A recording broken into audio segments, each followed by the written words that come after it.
The weirdest things Americans notice when they move back. They're stunned by this.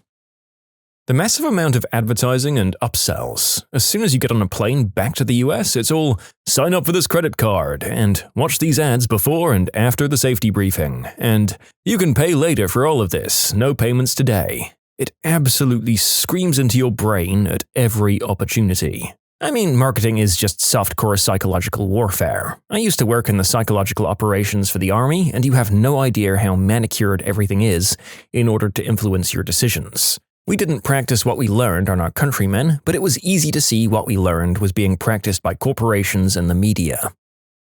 Music in restaurants is so loud here. Oh, everyone hates that. What's the point of not being able to talk to each other over the music? It's typically done on purpose at restaurants in order to move and turn the tables faster. That's also why the seats are typically not that comfortable and it's too cold or hot. Absolutely, this is something in the industry. It took me a second to remember that the first floor is ground or lobby floor here every time I got in an elevator for weeks. Abroad, the first floor is the one above the ground floor, which is floor 0. How uncommon it is seeing people smoking cigarettes in the US. I quit when I came back from Germany, and I was blown away by how often I didn't encounter other smokers, when I'd assumed I'd have to deal with that temptation often. I smoked cigs in Portugal while I was there, and came back home and smoked a bit, and had to hide from the public while I did it. You get the frickin' stank eye.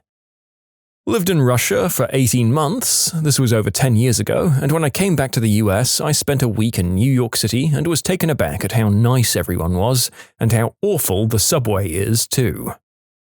Returned to the US from Korea. It gets talked about all the time, but just how unnecessarily complicated and inconvenient our healthcare system is. To go from a system where you can go and see a doctor or specialist any day of the week without an appointment, to know that you'll be covered and to have peace of mind that you'll spend probably less than $20, to then go to whatever the hell we have here, it's just absurd to me. I also pay more than twice for my healthcare here than I did in Korea. We are so duped for a system that's openly robbing us and not keeping us well.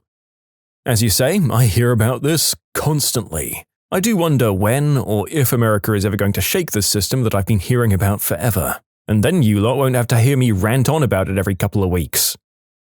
I lived in Japan for about a year. Coming back to the States made me realize how dirty it is here and how people are lazy and disrespectful when it comes to taking care of the city and each other. In Japan, it's a collective effort. Public restrooms are clean. If you have trash, you put it in your pocket or purse and hold on to it until you can find access to a trash can. Here, people will drop it on the ground because they can't dare to be inconvenienced. I've seen people at stoplights open their door and leave bags of McDonald's trash on the street and drive off so they can have a clean car. Of course, one of the first public restroom experiences when I came back home was in a store where there was a drainage grate in the floor and a woman had her kid taking a pee in the grate instead of the toilet.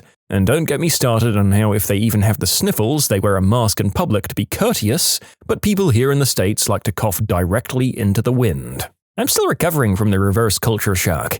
I had many problems with Japan from a cultural standpoint. I mean, it's not perfect, but I really miss how civil and orderly the Japanese public were and how little trash there was. Sure, you could go down to Shibuya at 3 a.m. and find garbage everywhere, but that's a hub with a bunch of drunk jerks, so you expect some unruliness, and the garbage is usually cleaned up by 12 the next day. I've seen large pieces of trash sit on a sidewalk in America for months.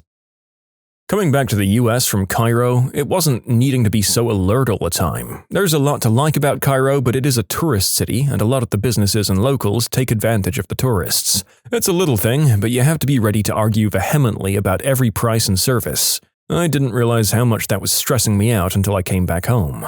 This is generally my answer when people ask, why did you come back? I studied in France, went abroad as soon as I graduated, lived in China for a few years, Ecuador for a year after that. Even in China, when I felt totally safe the whole time, you always have to be switched on. You always have to process things in a different language, always feel foreign, you always have to make sure you're not being ripped off, and the food is always different from what you grew up with. It's a constant slight awareness of just otherness.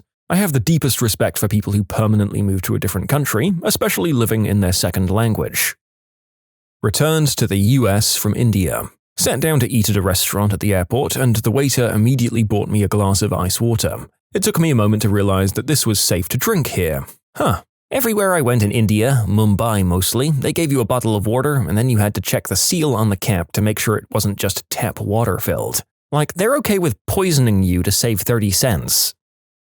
Going from Japan customer service to US customer service is a colossal downgrade. I've been back in the USA for over a decade now, and I'm still not over this.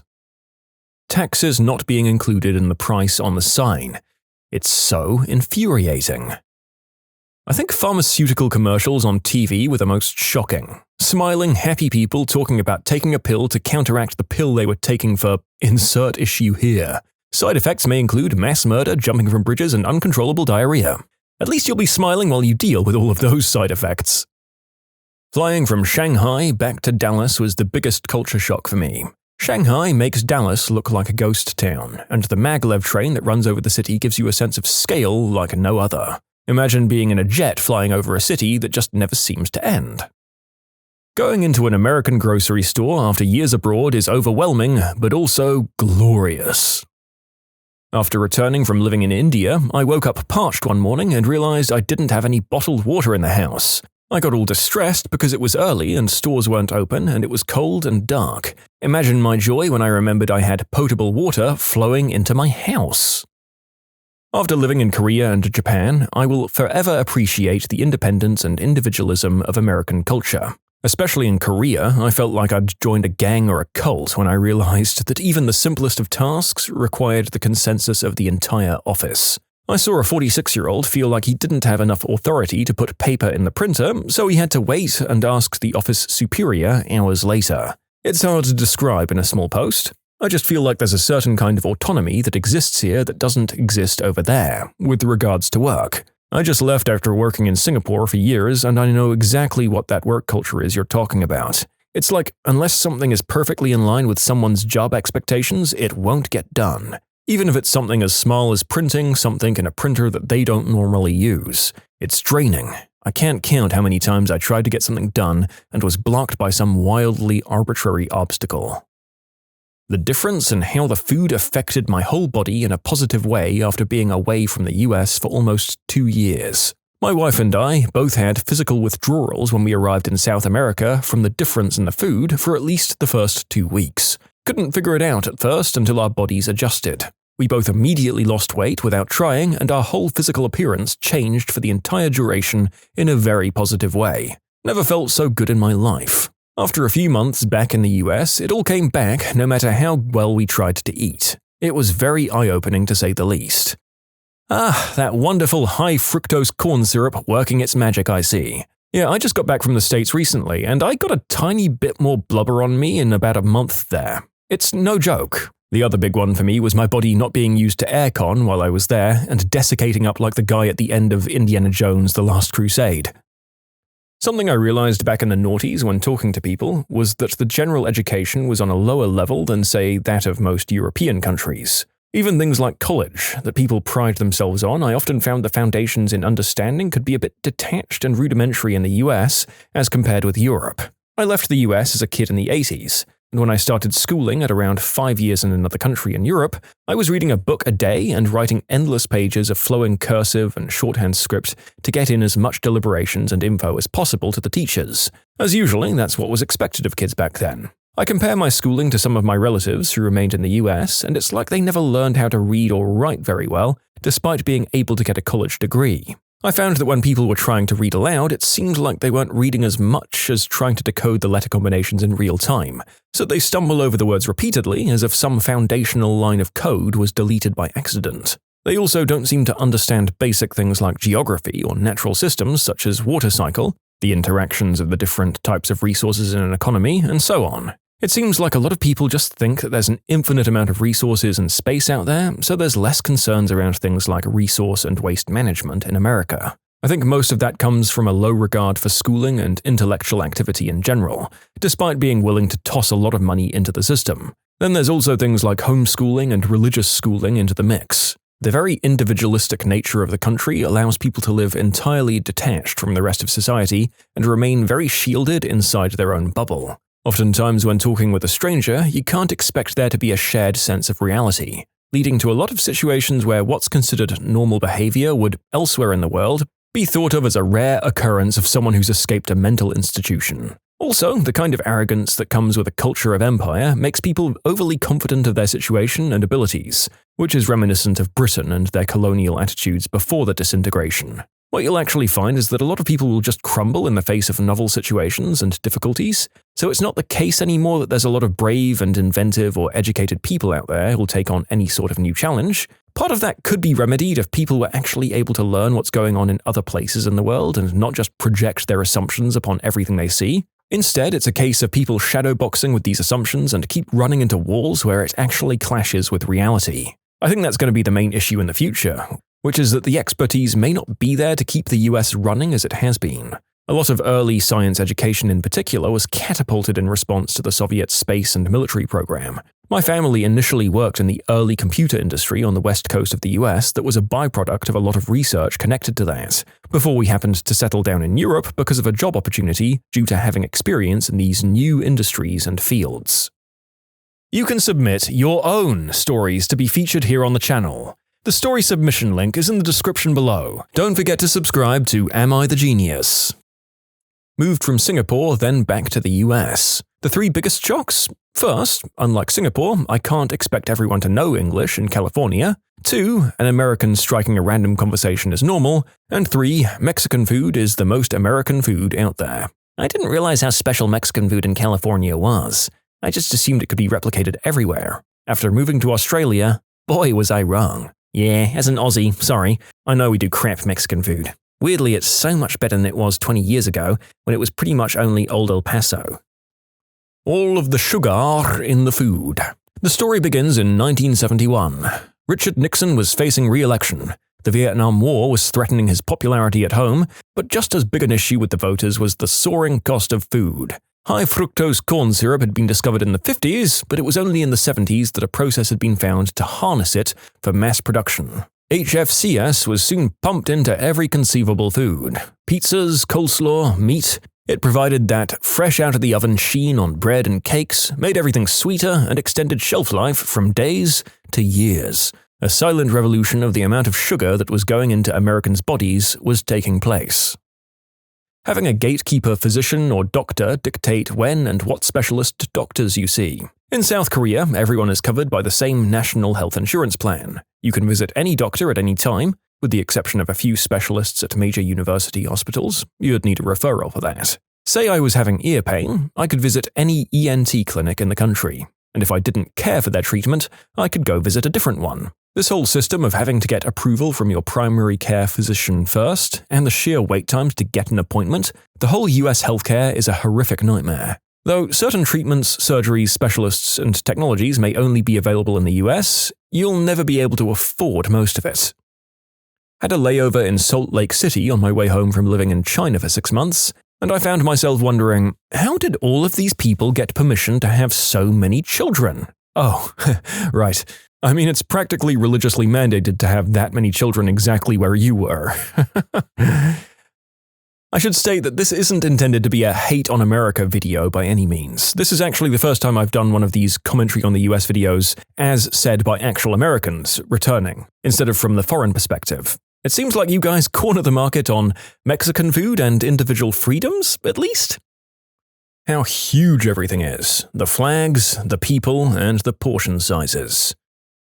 Seeing how obvious it is that we have a serious obesity problem here in the US. I used to live close to the border, maybe an hour or so. My friends and I went to the closest shopping mall in the state of Washington. Inside the mall, there were so many morbidly obese people everywhere. Your grocery stores have an insane amount of pop, chips, candy, and crappy food in general. Canada has this stuff too, but nowhere near the amount of junk food you guys have. Having to drive everywhere. Dublin isn't the most bike-friendly place, but living there for several years and being able to hop on my bike and get across town in 20 minutes is something I'll always miss. After being back in small-town Illinois for 2 years, I still hate that I have to drive 2 miles to Target, because that's the only option for getting there and home in one piece.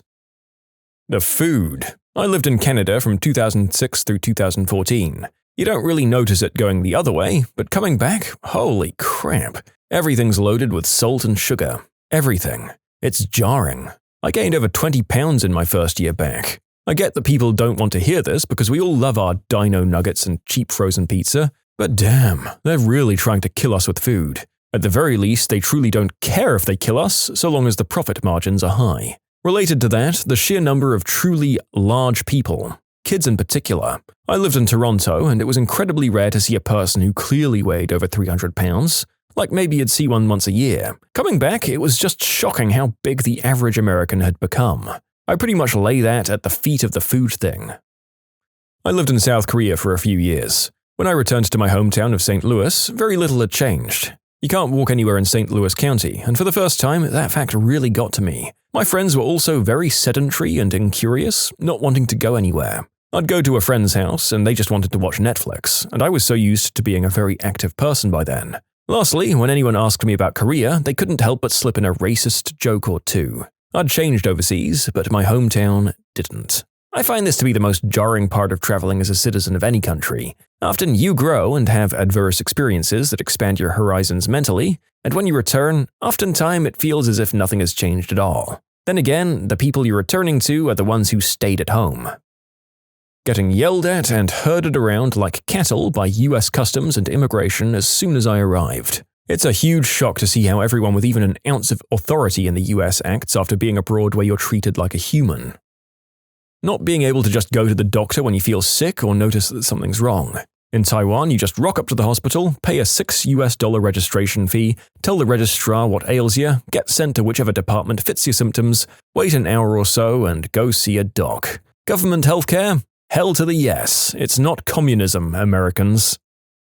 The loudness everywhere. Stores, restaurants. Why are we so loud? Yeah, I lived in Scotland for several years and enjoyed being able to easily hear people at my table in most restaurants and such. When I moved back to the US, I was a bit startled by how loud these same kinds of places were in comparison. Obnoxious music blasting, echoey rooms, people not having inside voices. As someone who's soft-spoken, I really hate it.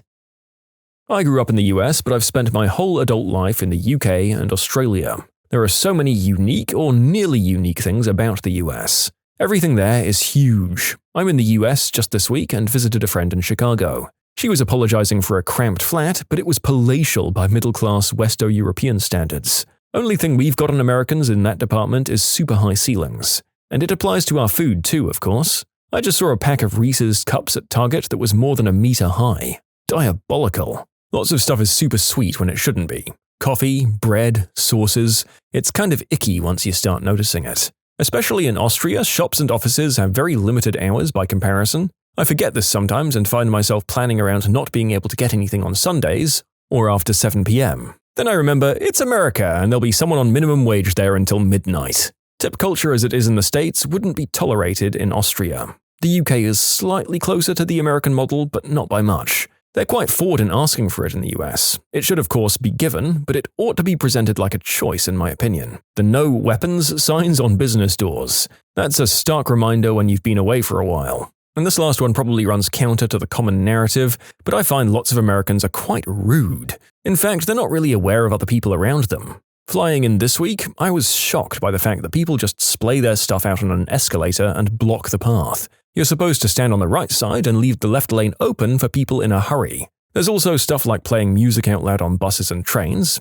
I know this happens everywhere, but it seems more common in the US. The amount of space given over to cars as well. There are so many parking garages, it's a ridiculous waste of space and they're invariably ugly as sin. We have them in Europe, but not as many, and at least in the big cities, they're generally quite subterranean. I'll say that where I was staying in medium city America, they did actually seem to have some decent boutique shops and walkability if you lived centrally, as well as good produce and food. But yeah, it did all give way to mega shops and urban sprawl eventually. It's a shame. I think there are smaller towns in the US that could convert back if they wanted to, with some infrastructure effort and selective boycotting of big stores. Easier said than done, I guess. The commercialism, the endless, soulless strip malls. Tipping. I lived abroad for a while, and my first day back in the US, I just genuinely forgot to tip a bartender on a single beer, and she told people at the bar that I stiffed her. It's such a ridiculous system. Coming back to the US after living in Japan for 7 years, everyone seems so angry and selfish all the time. Public places like parks, streets, restrooms, they're just a disgusting mess that nobody takes care of. Also, groceries were super cheap and fresh. I could get a week's worth of groceries for a family of 3 for around 10,000 yen, and that's not possible in the US. In the US, if I suggest that we walk 5 blocks to our destination on a beautiful sunny day, I'm met with incredulity, outrage, and a glare appropriate for puppy torturers. Walking as transport is apparently a sign of homelessness and failure at life. I lived in Korea for 12 years, and here's a few things. First, hearing English in stores and initially just stopping to listen. 2, the insane cost of healthcare in the States and not having single-payer healthcare or universal healthcare. 3, poor phone coverage and slow internet speeds. 4, people being proudly ignorant and not prioritizing education. And finally, feeling like an imposter, like everyone would know that I hadn't been in the US the whole time and I barely knew what was going on. Refills for drinks being free and big sodas from fountains. I lived in Baden-Württemberg, Germany. When I returned, I realized how awful our bakeries are. I realized how much grass we mow around public roads. In Germany, they just let it grow out. Stores. How much just stuff we have available at all times. And I was in Europe, not some country where most folks are poor. We just have so much unnecessary crap. How does the work on those home renovation shows hold up after the show is done? Plumbing and remodeling company I work for did plumbing for an HGTV show about 10 years ago. We did the hookups for the new laundry room. The homeowners picked some fancy Moroccan tile for the floors at some upscale New York City boutique, and the host of the show decided it would look better without grout, which went about as well as you'd expect. Filming wrapped up, and we were called back out a few weeks later to replace the fancy tiles that immediately chipped and became dangerous with some boring tile. Had to sign NDAs and stuff like that. So, my sister's master bedroom got a makeover on a Surprise Your Spouse show. The designer was going for an Arabian Nights romantic vibe, but it ended up pretty weird looking with all the closets hidden behind yards of draped fabric. They took it all down and repainted the room a neutral color within months. They also took the ceiling fan out and replaced it with a giant tree branch wired up with twinkling lights. Not too long afterwards, half the lights went out and it was too hot in the room without the fan, so they put that back as well. On the bright side, it didn't cost them anything, and it was a fun experience, and they got a couple of new furniture pieces out of it, but in the end, they didn't keep any of it the same. I know it's not a house, but a local place was on bar rescue a few years back. Overhauled the entire interior. I haven't seen the episode of the actual show, but the bar has softball fields at it. I went up and played softball during one of their test runs. They renamed the place Boulder Lodge. About 9 months later, they went back to the old name, but kept most of the interior designs and the food and menu. It's still running and largely seems better than it was before the rescue. My family was on a home renovation show when I was a kid. It was in the late 90s or early 2000s. I think it was Changing Rooms or possibly another show by the same cast and producers. It was one of those shows where they do 3 rooms in the house, and mine was one of the rooms they decorated. It looked so pretty. They decorated it to look like a huge fairy woodland with huge tree murals on the walls and a night sky of stars hanging from the ceiling, but it held up really badly. All of the murals on the wall peeled off and it looked pretty bad pretty quick. I had fun shooting the show though, and it was a cool story to tell my friends at school. Yeah, I remember thinking as a kid how magical some of these transformations of kids' rooms looked, and wondering why my parents wouldn't help me redecorate like that. Of course, as an adult with some trade work behind me, I look at it happening and I wonder why these industry professionals are putting in all of these super temporary fixings and just seeming to expect it to stand the test of time. Friends were on a show a few years ago. It was a super intense 3 weeks of filming, and the redesign looked great on camera. In reality, it was literally things stuck together with staples and tape. After the show, my friend took 2 weeks off work to rebuild everything properly. My grandpa has an awesome wood workbench made for the Woodwright's Shop, a PBS show. I think it'll probably be around for my cousin's grandkids with how solid it is. You remember the show Extreme Makeover, a show where they build or hugely remake a home for a needy person or owner? They did one here in my town, I won't say which town for privacy, and my brother, a builder, was approached to help build a home in the dead of winter. My brother couldn't help, but our friends, the neighbors to the home, volunteered, and the home was completed in 1 week. In heavy rain and cold, they built it, and now the home has any number of problems too. The owner went back on Extreme Makeover to fix everything and was told, "You got this for free, fix it yourself." I just passed that home last week, and judging by how pretty it is, I'm sure their taxes went through the roof. I also read that Extreme Makeover also writes into the deal that families can't sell for a few years and that some homes get caught up in divorce settlements. I helped source a person for such a show after they were the victim of a rogue trader that took tens of thousands of pounds from them, leaving them with nothing left and not doing the work. I felt pretty good about myself that I was able to talk the person through what would happen, sit them down and chat over the pros and cons, and find a pathway through so that they could have a habitable home and a normal family life again, especially as the family had had it rough even before the rogue trader. The renovations looked great, and there's no way the family would have been able to have gone ahead without the help and funding from the TV show. The funny thing is, I got a call from the person about 6 months later, and they said that the TV company had been in touch and sent out another builder who redid much of the work and made it even nicer, because they since found out the guy they originally used was a cowboy builder. What I'll always remember though is the transformation in the person. The first time I met them, they were crying, shaking uncontrollably, afraid of the rogue trader, and utterly desperate, with seemingly no way out. Over the course of my dealings with them, they changed to such an extent it was like a different person. They were bubbly, positive, and resilient. They were able to laugh off the issue where they had to have a second builder out, and while they were in talks with the TV people, it actually even led to a freelance job offer for them as well. They'd been at rock bottom, and this was the catalyst that turned it around, and it was totally unexpected for them. I believe it was genuinely life-changing. This was at least 10 years back now, but I'll never forget it. I hope that family's still doing well. I work for one of the construction companies that was contracted to build the new house on Extreme Makeover Home Edition. This was like 10 plus years ago when the show was at the height of its popularity. Anyways, it was a huge, nice house built for a widowed mother with several kids. The father had recently died, hence why she was on the show. Even though the house was given to her, she couldn't afford it after a year or so because of property tax, electricity, water, and upkeep, and she put it on the market. Simply owning a home of that size is very expensive, and she couldn't afford it. The obvious follow-up question here, and I get it all the time, is what are the legalities of selling that house, especially that quickly? Does she get to keep the money for the sale? And my answer is, I have no idea. Another popular question, did your company have to donate anything to be on the show? Yes, but I have no idea what was donated. I've heard some rumors that labor was donated, and the show paid for the materials, but I have no real confirmation on this.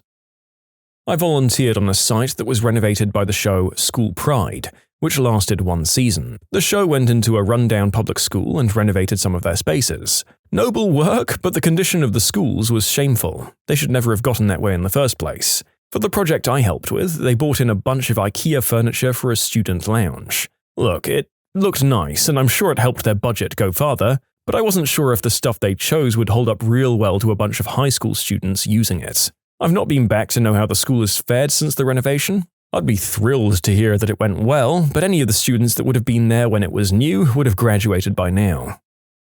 These reminds me of the episode, I think it was DIY SOS, where they redid this woman's bedroom and kept referring to it as a boudoir. They did it up like you've seen in the film Moulin Rouge, maybe. Like that kind of setup. This woman absolutely frickin' hated it. Probably one of the few times I've seen someone not just smile and nod at the monstrosity in front of them. I also heard Pimp My Ride was a frickin' scam, basically. All of those LCD TVs and the really expensive stuff they put on those cars, they took them right back out again. Yeah, Pimp My Ride is plagued with issues like that. To name a few, they doctored the stories like putting candy wrappers in fat people's cars and tried to convince a guy to leave his girlfriend to sell the show more. Incredibly long wait times. The show would be within a week, but the actual time was months. Old stock. Stuff like wheels and such were just leftovers they had lying around. The removal of stuff, like you said. I recall the candy floss machine being removed too, as well as game consoles, for safety purposes. Visuals only. There were no actual repairs to the running of vehicles. And the reactions were staged. Many contestants have stated they were told to act more surprised on reveal, and the whole losing your mind when the host is there at your door thing is bullcrap as well. I used to love that show growing up, but even as a teen with barely any car knowledge, I generally found myself asking, why didn't they do anything to make the car run better? At least I was under the impression that the people could use or sell all the TVs and things, but apparently that wasn't even on the table. What a ripoff! Kind of in a similar vein, there was that show Gordon Ramsay does where he renovates hotels on Hotel Hell. One of the early episodes he was in Las Cruces, and I have relatives in nearby El Paso that keep me filled in since I'm a big Ramsay fan. It didn't go over well for the owner following the episode. Anyways, in the episode, the lady is running a unique stay hotel into the ground with mediocre food, nothing at all like local cuisine, and bad singing like Cher that she does in the dining area. I'm not going to fault her for singing badly, but she should have realized this was driving away customers and taken Ramsey's advice. Ramsey stayed for a week, and this was a big deal in Las Cruces, because celebrities usually aren't out in West Texas or New Mexico. His show also paid as compensation for filming a major renovation with new furniture and stuff. After filming, Ramsey and the company went off on their way, and I've also got to mention this lady is disliked already in the city of Las Cruces. As for what happened afterwards, well, a lot of things. The bar down the road did a watch party of the episode when it went live and pulled all of the works with an outdoor projector and a whole big event out of it. Rather than heed his advice, the lady decided to sell off the furniture and stuff that Ramsey provided and go back to the old ways, which meant people stopped coming. She was especially disliked even more after it was found out she did that. She eventually had to sell off the hotel entirely and skipped town. El Paso News interviewed the new manager, who says they've made a lot of changes since that episode, but they're still haunted by it. As for the head chef and cook that Ramsey was talking to about food trucks in the episode, I think that guy eventually either started a taco truck of his own, or he's working for one and is doing well last I heard. At least somebody got a happy ending in all of that. You can submit your own stories to be featured here on the channel. The story submission link is in the description below. And if you want to listen to some vibey music in the background, check out easymode, also linked below, and subscribe. A family member of mine was on a DIY show called Turf Wars. They basically come in and remodel yours and a neighbor's backyard and then have a vote to see who wins the remodel. The show itself was pretty clear-cut. They'd come in and give a bunch of orders, take some candid shots of the work being done, and then just hang around letting the owner and contracting crew do the work. The hosts were pretty friendly but just kind of gave orders. The voting, though, was kind of a joke. They had people from the neighborhood come in and check out the backyards at different times, and one of the yards was inspected in perfect conditions to let the decor shine, while the other was just quickly given a walkthrough. Both of the yards honestly looked great, but the winning house, the neighbor, not being a family member, had been in the neighborhood for quite a few years while my family had recently moved in, so they weren't well known. The problem was the neighbor had a really large centerpiece to their backyard remodel that was a little impractical for the small backyard they had, and there was hardly any covered seating areas. So if the weather wasn't great, and it's not that great, it wasn't a comfortable area to sit around and get baked by the sun or rained on. Less than a year later, the centerpiece was removed and the pond cemented over as it was too much upkeep, and their backyard fell back to just a cement block, while my family still had the whole backyard set up there as it was much more practical. They kept it until they moved out about 3 to 4 years later. I'm not sure if it's still around, but I'd be surprised if it was removed at all.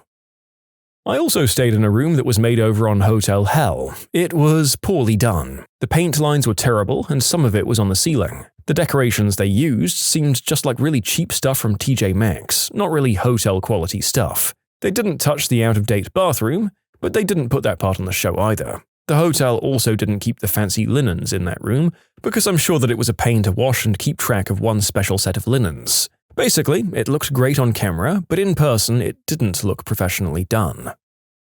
I used to watch Trading Spaces back in the day, and I recall people actually crying when they walked in and saw how bad the renovation was. There was one designer who literally glued straw to the walls.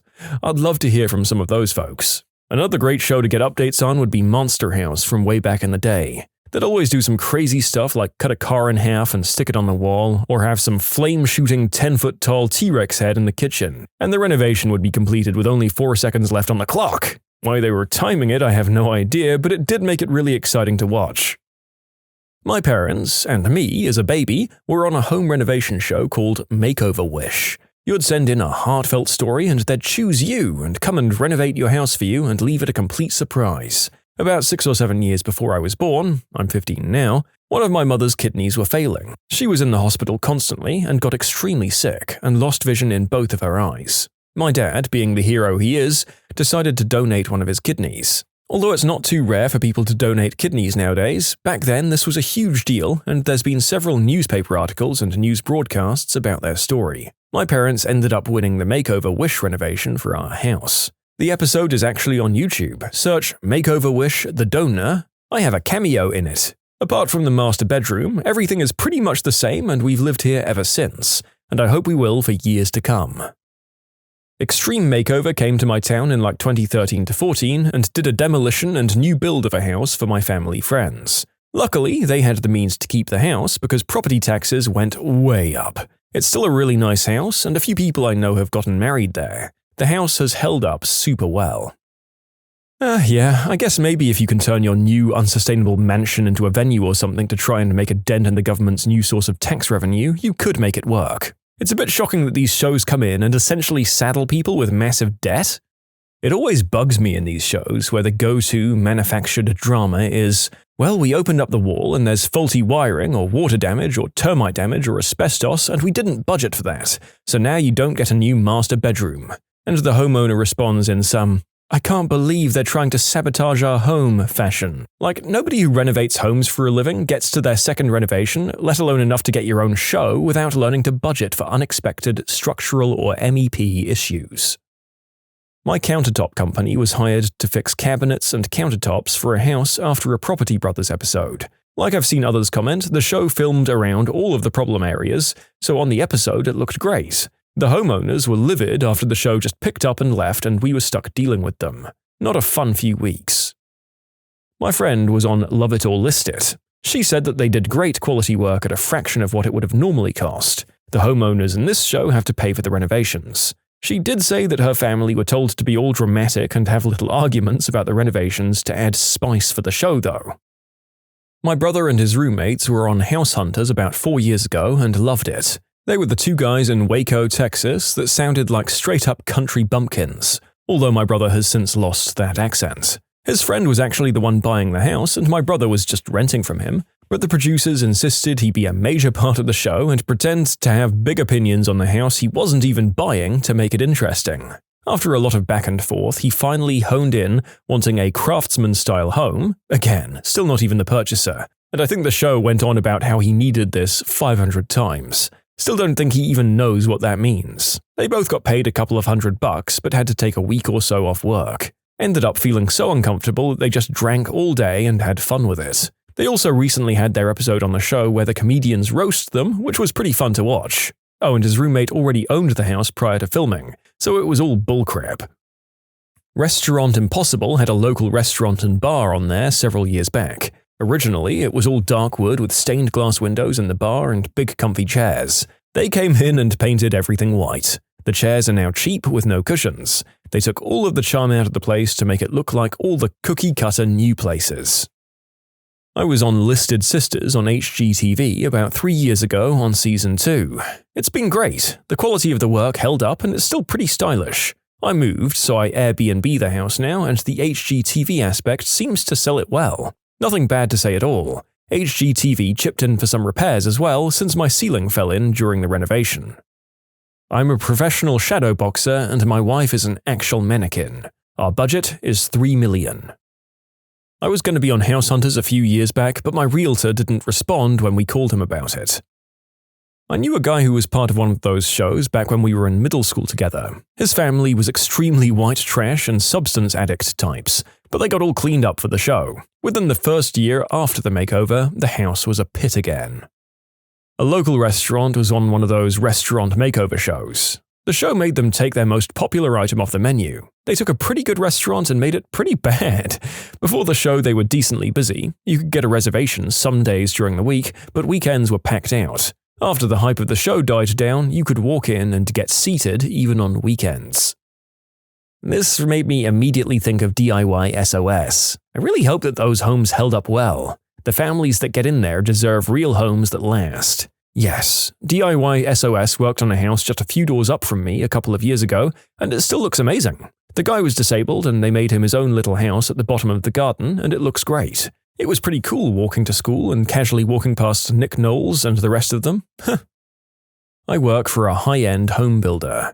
I've signed NDAs, so I can't say who we've built for, but let's just say we've built for the owners of Smunda Sharmore and the owner of Schmamazon. And even with the type of work we do, where everything is top-notch materials and craftsmanship, we still have to go back year after year to fix things. Houses settle, paints crack, homeowners drop things on the tile floors, and these are houses that take us 3 years at least to build from the ground up or renovate. I can't stand those shows who remodel in like 2 weeks. There's just no way to do that without issues down the line. I was building a very energy-efficient house, and Renovation Nation did an episode about it. They made us out to be heroes for building green in what was then a, quote, terrible neighborhood, while the camera panned over to my neighbor's house across the street. He hated me for about 10 years after that. Honestly, there's not much to look at when you build that way, so I think the show was probably pretty boring. We did add solar panels recently, and now the house produces as much energy as it uses. Can you imagine being the neighbor and watching that show to see if your house is visible? And then the narrator says, in stark contrast to the degenerates across the street, and cuts to you on your balcony? It would be a real, hey, what the moment. Oh please, you guys complaining about bad fixes. I live in Brazil. When they did this to a house here in my city, not 2 days later the house was entirely robbed. That's what you get broadcasting on national TV about all of the expensive electronics you've put in a house in a dangerous neighborhood. The show was whatever Luciano Huck's show was called back then.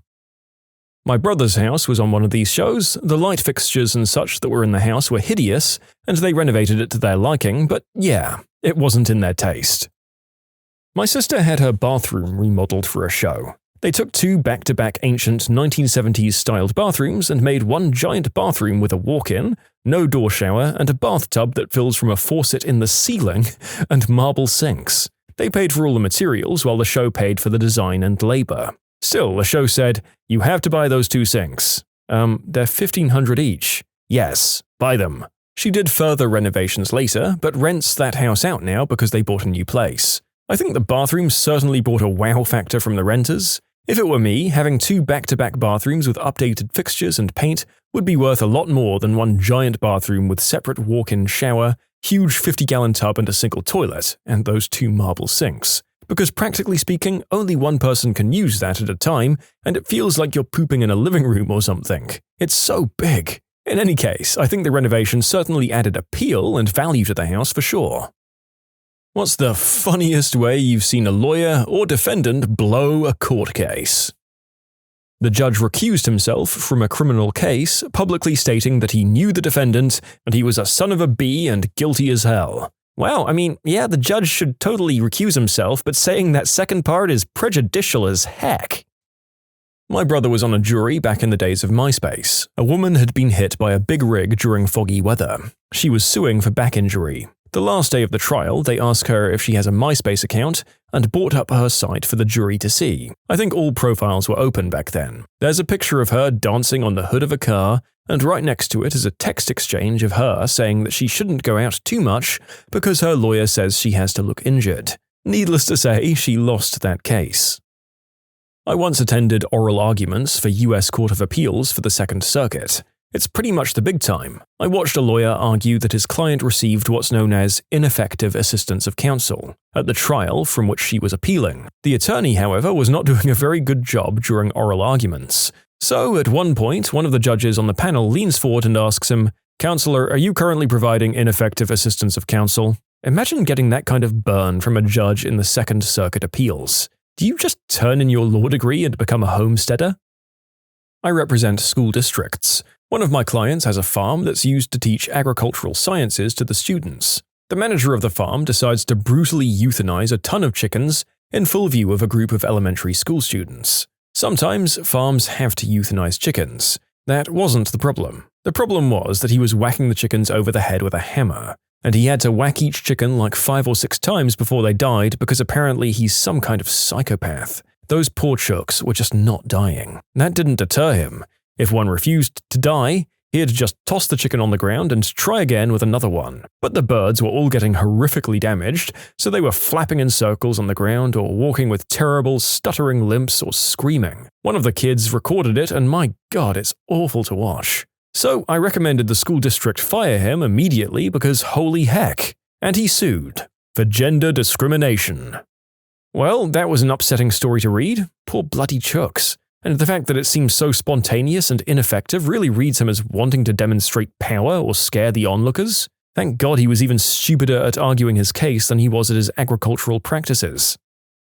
A funny historical one here. Marshal Ney was on trial for treason after Napoleon got overthrown for the second time. His lawyer desperately tries to save the marshal's life with an unusual take on things. Due to a border change, Marshal Ney's hometown was, at the time of the trial, in Prussia. Therefore, argued the lawyer, Marshal Ney was not technically French and accordingly could not be guilty of treason. Marshal Ney disagreed and shouted out to the court, "I am French, and I will remain French." He was subsequently found guilty and sentenced to death. This also has a double whammy with badass last words. He asked for and was given permission to lead his own firing squad. His last words to them were, "Soldiers, when I give the command to fire, fire straight at my heart. Wait for the order. It will be my last to you. I protest against my condemnation. I have fought 100 battles for France, and not one against her. Soldiers, fire!" Talk about a way to die.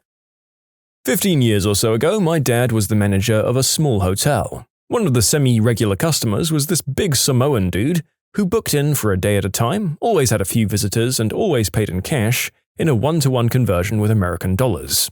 Highly unusual in Australia. Dad always said he was a great customer, very friendly with the staff, never gave anyone any problems, and always had a bit of a chat when he checked in.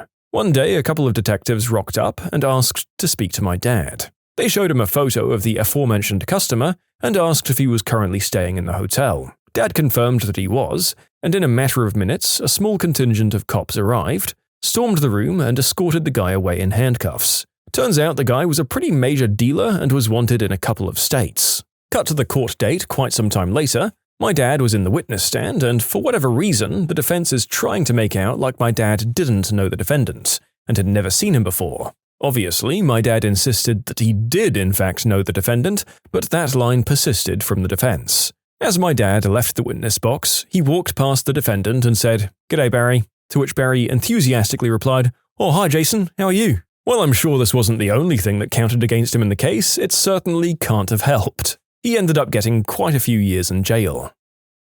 My father is an attorney, and he always had a story for us when we'd ask him this question.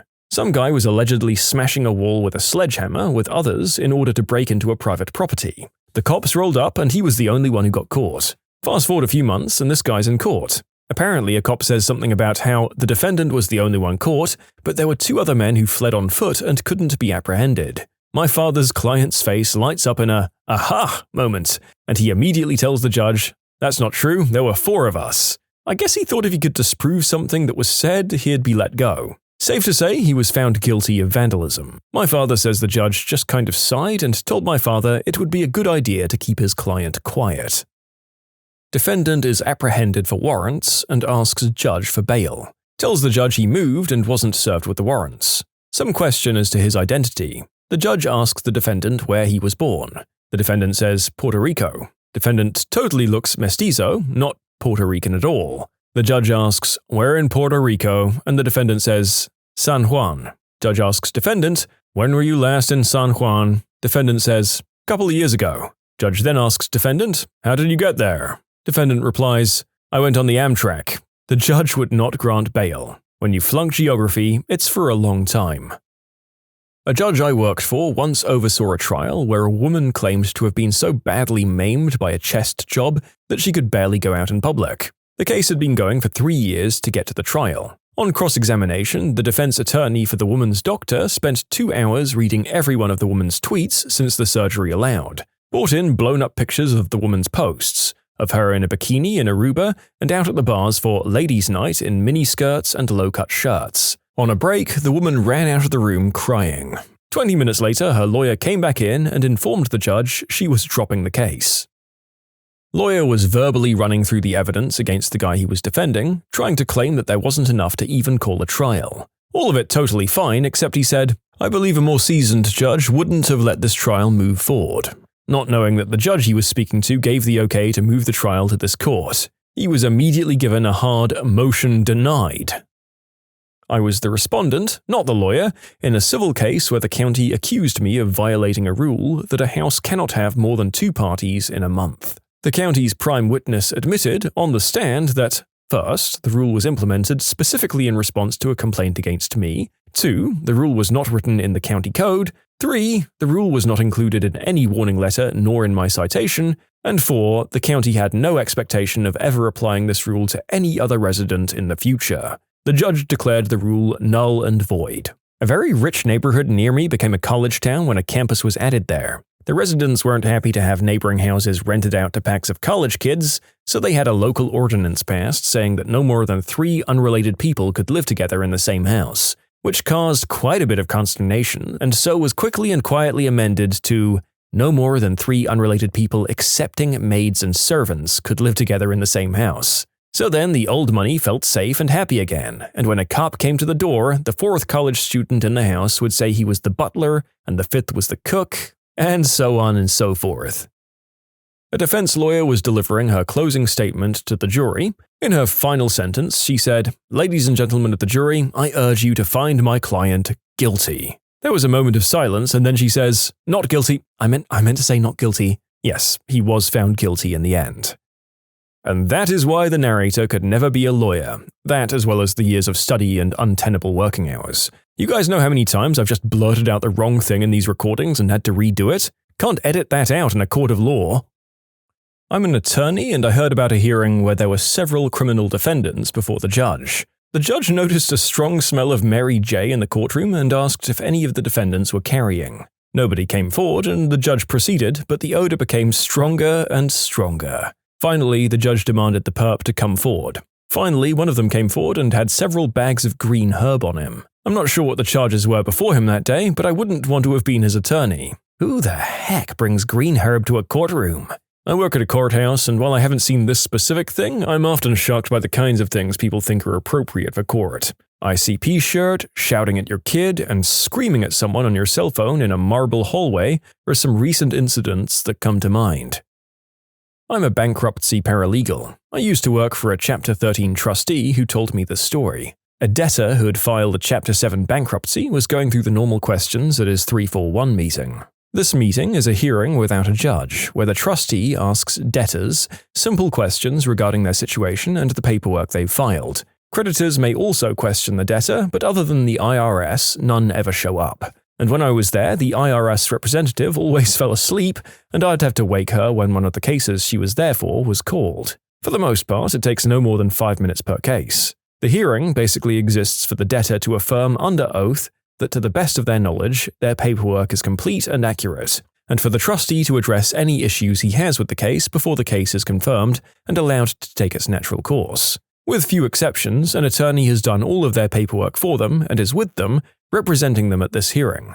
It's all very straightforward and non-event for the most part. One document that the debtors have to provide lists all of their personal property. Another document they provide is used to protect their property, as in bankruptcy, you're still allowed to keep your stuff, your car, and your house provided the value of those things is within certain limits or meets various criteria. Most people don't have to give up property at all. However, in a Chapter 7, a trustee can seize any of your property that isn't protected. This would be property that's worth more than the values that are allowed, or isn't protected by other factors, such as being exempt from seizure for various reasons provided by the law. The trustee can also seize property if it could be protected, but the debtor has failed to fill out the correct paperwork to create that protection. I'm oversimplifying, but that's the gist of it. But again, very few people lose anything at all. Anyway, in his paperwork, this debtor failed to disclose one item in particular and had also failed to include it in the paperwork that would have protected it. And that's why he was forced to remove the Rolex from his wrist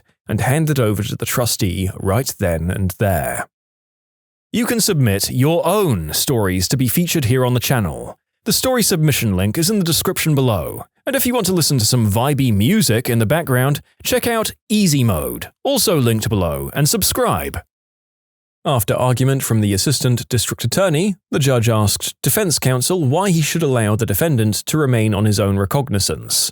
Defense counsel looks up, obviously searching for any reason he can because he knows his client is a dirtbag, and this is what he comes up with. Because his girlfriend lives in the apartment above mine and I'll hear her crying all night. The defendant was remanded to jail.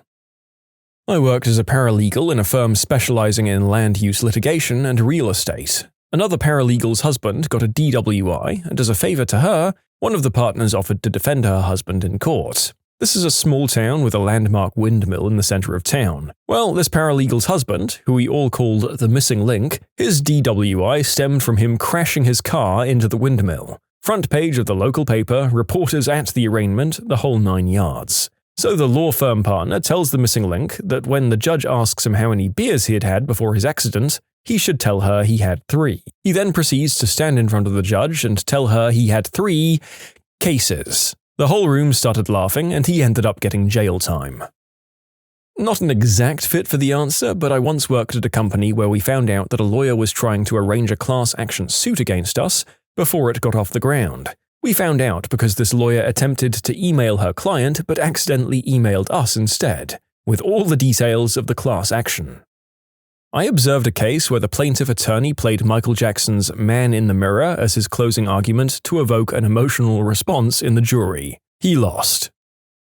I was an expert engineer witness at a deposition defending a contractor who happened to be an engineer himself. Plaintiff claimed he was liable as an engineer as well as the contractor. The defendant's stance was that he was the contractor, but that doesn't mean he was the engineer for the project just because he was one.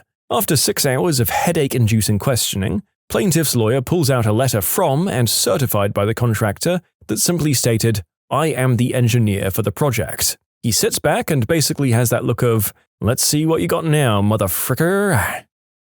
I took a class on constitutional rights where we had to read decisions from my country's Supreme Court. There was this one where a woman was suing her employer, a company, because IT had found naughty pictures of the woman on the company's computer. IT gave the tip to HR, who proceeded to contact the company's legal department. Anyhow, the woman was fired and she sued because she claimed that by showing the pics to the lawyer, the company was going against her right to privacy. HR also threatened to release the pics to the other employees if the woman kept suing or something like that. In the end, the court decided that HR had to return the pics to the woman, and that was it. The funny thing was that the woman claimed that those pics weren't anything risque, even though she was au naturel and in suggestive poses. She claimed that she had arrived tired from work, passed out on her bed, and her little daughter had taken those pictures.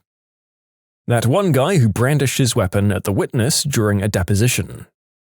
A prominent female attorney didn't like the judge's ruling in a family law case. She asked him if he was from another planet. The judge said, "I beg your pardon?" She approached the bench without permission and very rudely repeated her question. The judge told her to apologize. She refused. The judge had her thrown in the lockup for contempt of court. You never F with the judge and never approach the bench or enter the well without permission. The bailiff will tackle you. Sovereign citizens always make for a good time. There was the guy getting a divorce from his wife of 25 years. His entire argument for why he shouldn't pay alimony to his wife, who stayed home taking care of their 8 kids, 3 of whom were still at home, is that since his wife would no longer do her marital duties, it wasn't a marriage. She wouldn't sleep with him because he was against trying to prevent more kids happening at all. Then he referenced the Bible on top of it. The judge's face was priceless. Okay, so I don't know if the guy is separately mentioning sovereign citizens before going into the second story, or if the guy in question was also one of those nutjobs. Because the idea of someone who believes that courts of law have no power over them, trying to litigate against his wife is not that big a leap judging from what I've read about some of the other sov-cits. I was still in law school working for a solo practitioner part-time. We had this divorce where the guy got caught cheating and his wife cleaned out the bank account, which was the only marital asset, to pay for her attorney's fees. There was absolutely no reason for her to pay that much money for an attorney, and due to that, the attorney on the other side was inflaming her client to fight on every little issue to earn that retainer. Now, our guy was also stupid. He didn't pay the court-ordered temporary child support order, and due to that, he had to pay some of her attorney's fees. But after all that's dealt with, we have a date to hear arguments on anything not agreed to. Our biggest point is, he'll pay the support order, but she owes him half the bank account amount. We get in front of the judge, and she tried to argue that she used the money to pay for a new place and moving fees. Bullcrap. We had the financial statement where the wife stated she paid pretty much the whole amount as a retainer. The judge turns around, looks at the attorney in the face, and tells her that her signature is on the financial statement, meaning that either she lied on the statement or she's lying right now. The judge tells her to think very carefully about her next statement, and that in her opinion, the wife needed to pay half the money back. The other attorney went quiet, asks for a recess, and completely changes her resolution position. We basically had her on the rocks because she knew if we wanted to, this could amount to a bar complaint, as she made a false statement to the tribunal. We got him back all of his money and he got to claim his child for the next 5 years on his taxes. Honestly, felt bad for the wife. She had no frickin' clue how badly her attorney was screwing her over. This, among other things, is why I refuse to practice family law. My professor was a lawyer, having worked on both sides of the law, and he says the funniest crap in court is when someone attempts to represent himself. He said they never know what they're doing, and they usually blow it for themselves. Plus, counsel is a free right, people. In a courtroom where all they do is restraining orders. Everyone gets there at one time in the morning and sits in the chairs, and the judge calls the cases one by one. Guy purposefully sits next to the girl getting the restraining order against him and starts trying to hold her hand and stuff. She yells and asks for help, and bro had to wait outside. When it was his turn, the judge was so mad he almost sent him to jail.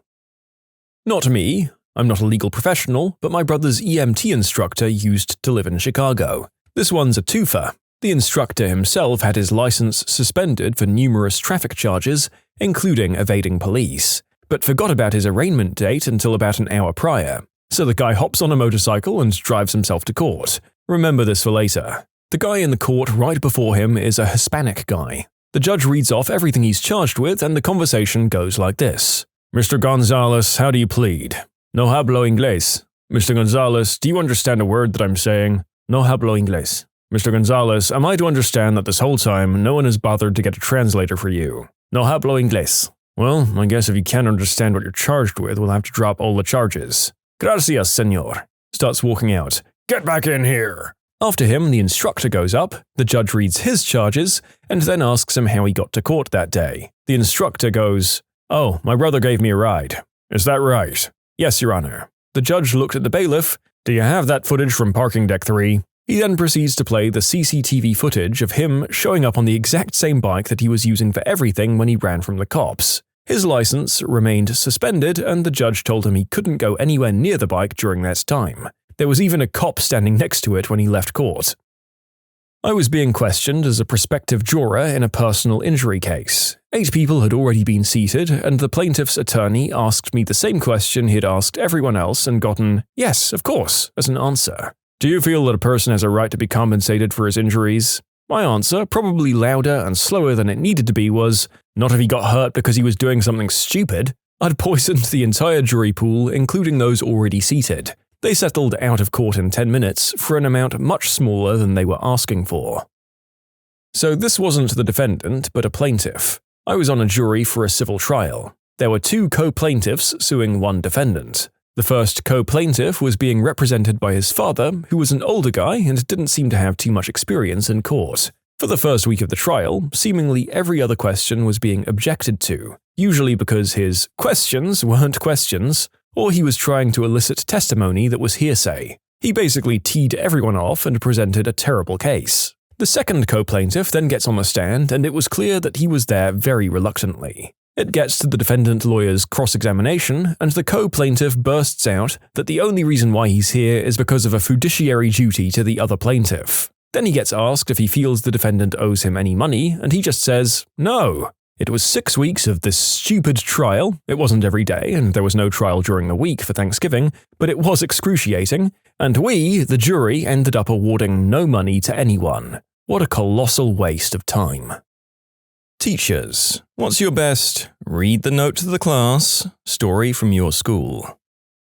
Someone in my class had a cold and wiped their snot into a scrap of paper. They then scrunched it up and left it on the side of their desk. The teacher saw this, thought it was a note, and grabbed the paper, going through the usual fanfare of the importance of not passing notes around, and the look on her face when she opened it was priceless. I don't know if this was the best one, but it's pretty profound. I usually ignored note passing. If a student didn't want to pay attention but wasn't bothering anyone else, I was cool. In the age of cell phones, notes were kind of outdated anyway. So I had this student who could do origami like a boss, and he was always making all sorts of animal figurines and cool shapes that I'd put on the corkboard behind my desk. This one day, he was getting his fold on and is completely focused and not paying attention as usual. Before I know it, class is over and it's on my desk. He stops on the way out of my class and says, you're gonna want to read that. I read it and he was asking for lunch money because his mum took off and he was hungry. It hurts being a teacher some days. And yeah, I put money into his cafeteria account. If anything, at least he'd be able to eat breakfast and lunch at school. Unfortunately, I did also have to make a CPS report. I was in 8th grade and it was a hot, sunny day in mid-May. I wrote, "It's snowing," on a piece of paper and showed it to my friend sitting next to me, who immediately looked out the window, and then we both laughed because obviously it wasn't snowing. Then he and I laughed when I showed it to another student, and they immediately looked out the window as well. And so on until most of the class was in on the joke and watching as I showed the piece of paper to the next unwitting fool. Almost every student knows what's going on, and then when my teacher sees that I'm showing a piece of paper to someone and making them laugh, she walks over to my desk, looks down at the piece of paper that says, "It's snowing," and instinctively looks out the window as well. The entire class burst out in laughter.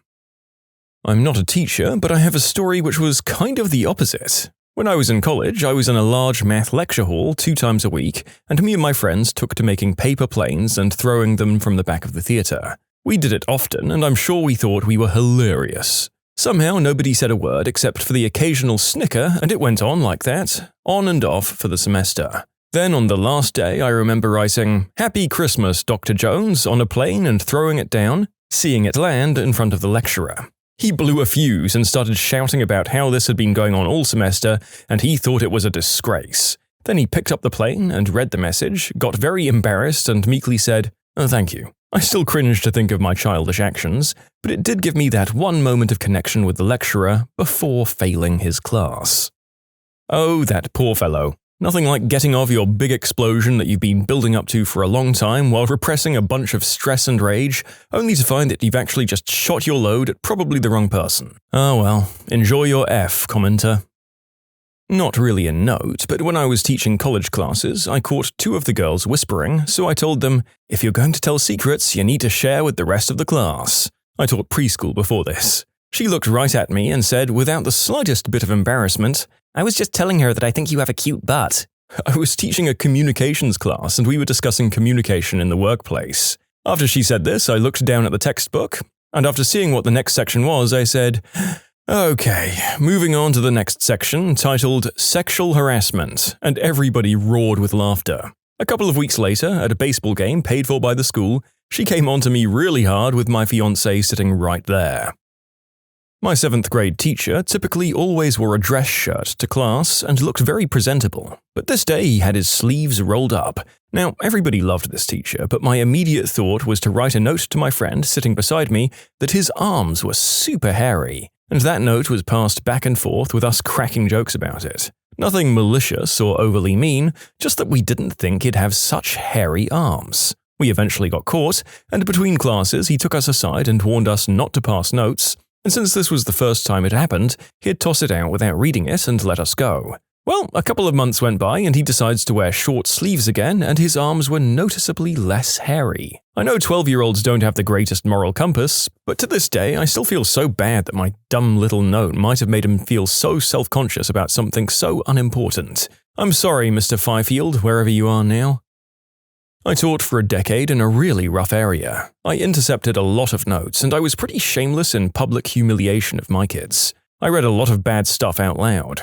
However, one really nice moment that stands out was when the super popular bubbly Latina girl sat next to the stereotype depressed, weird, white theater and band girl.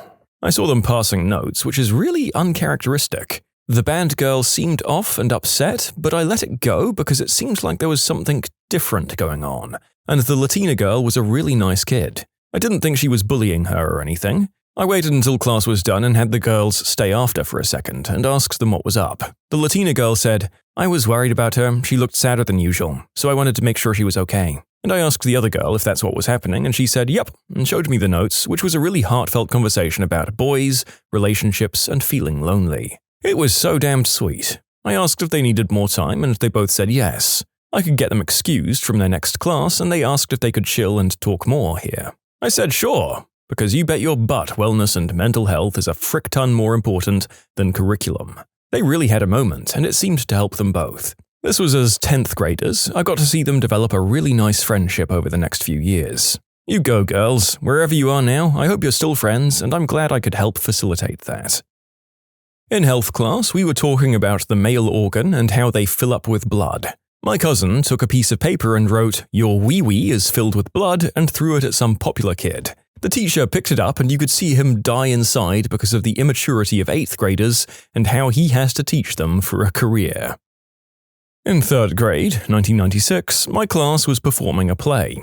I had a total of 2 lines of dialogue, but I really wanted to get it right, so I copied my lines from the textbook, folded it up and stuck it in my pocket. The teacher only saw the last bit, but assumed I was sticking a note in my pocket and told me to get up front of the class and read it out loud. I recited my lines verbatim and handed the note to the teacher. Without reading it, she assumed I was just being a smart aleck and sent me to the principal's office, where I received recess detention and a call to my parents. Not sure why I never asked anyone to read the note, but I didn't. The next day when I arrived at school, my teacher pulled me aside and told me she had read the note finally and realized what it was and apologized profusely. She took me down to the office to call my parents and let me go out for 2 periods of recess. Props to Mrs. W for the life lesson about humility and doing the right thing. I still remember being impressed with her for that.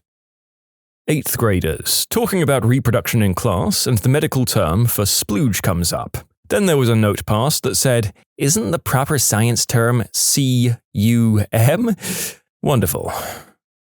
Okay, this kind of counts. It was an anonymous question to the class. In health class in freshman year of high school, we had to anonymously write questions about sexuality and the reproductive process, and the teacher would pull out a random card, read the question, and respond with a textbook answer. Said teacher was very religious and very open about their faith in a way that almost seemed patronizing. So I was surprised when she pulled out and read a card that said, "What does the C word mean?"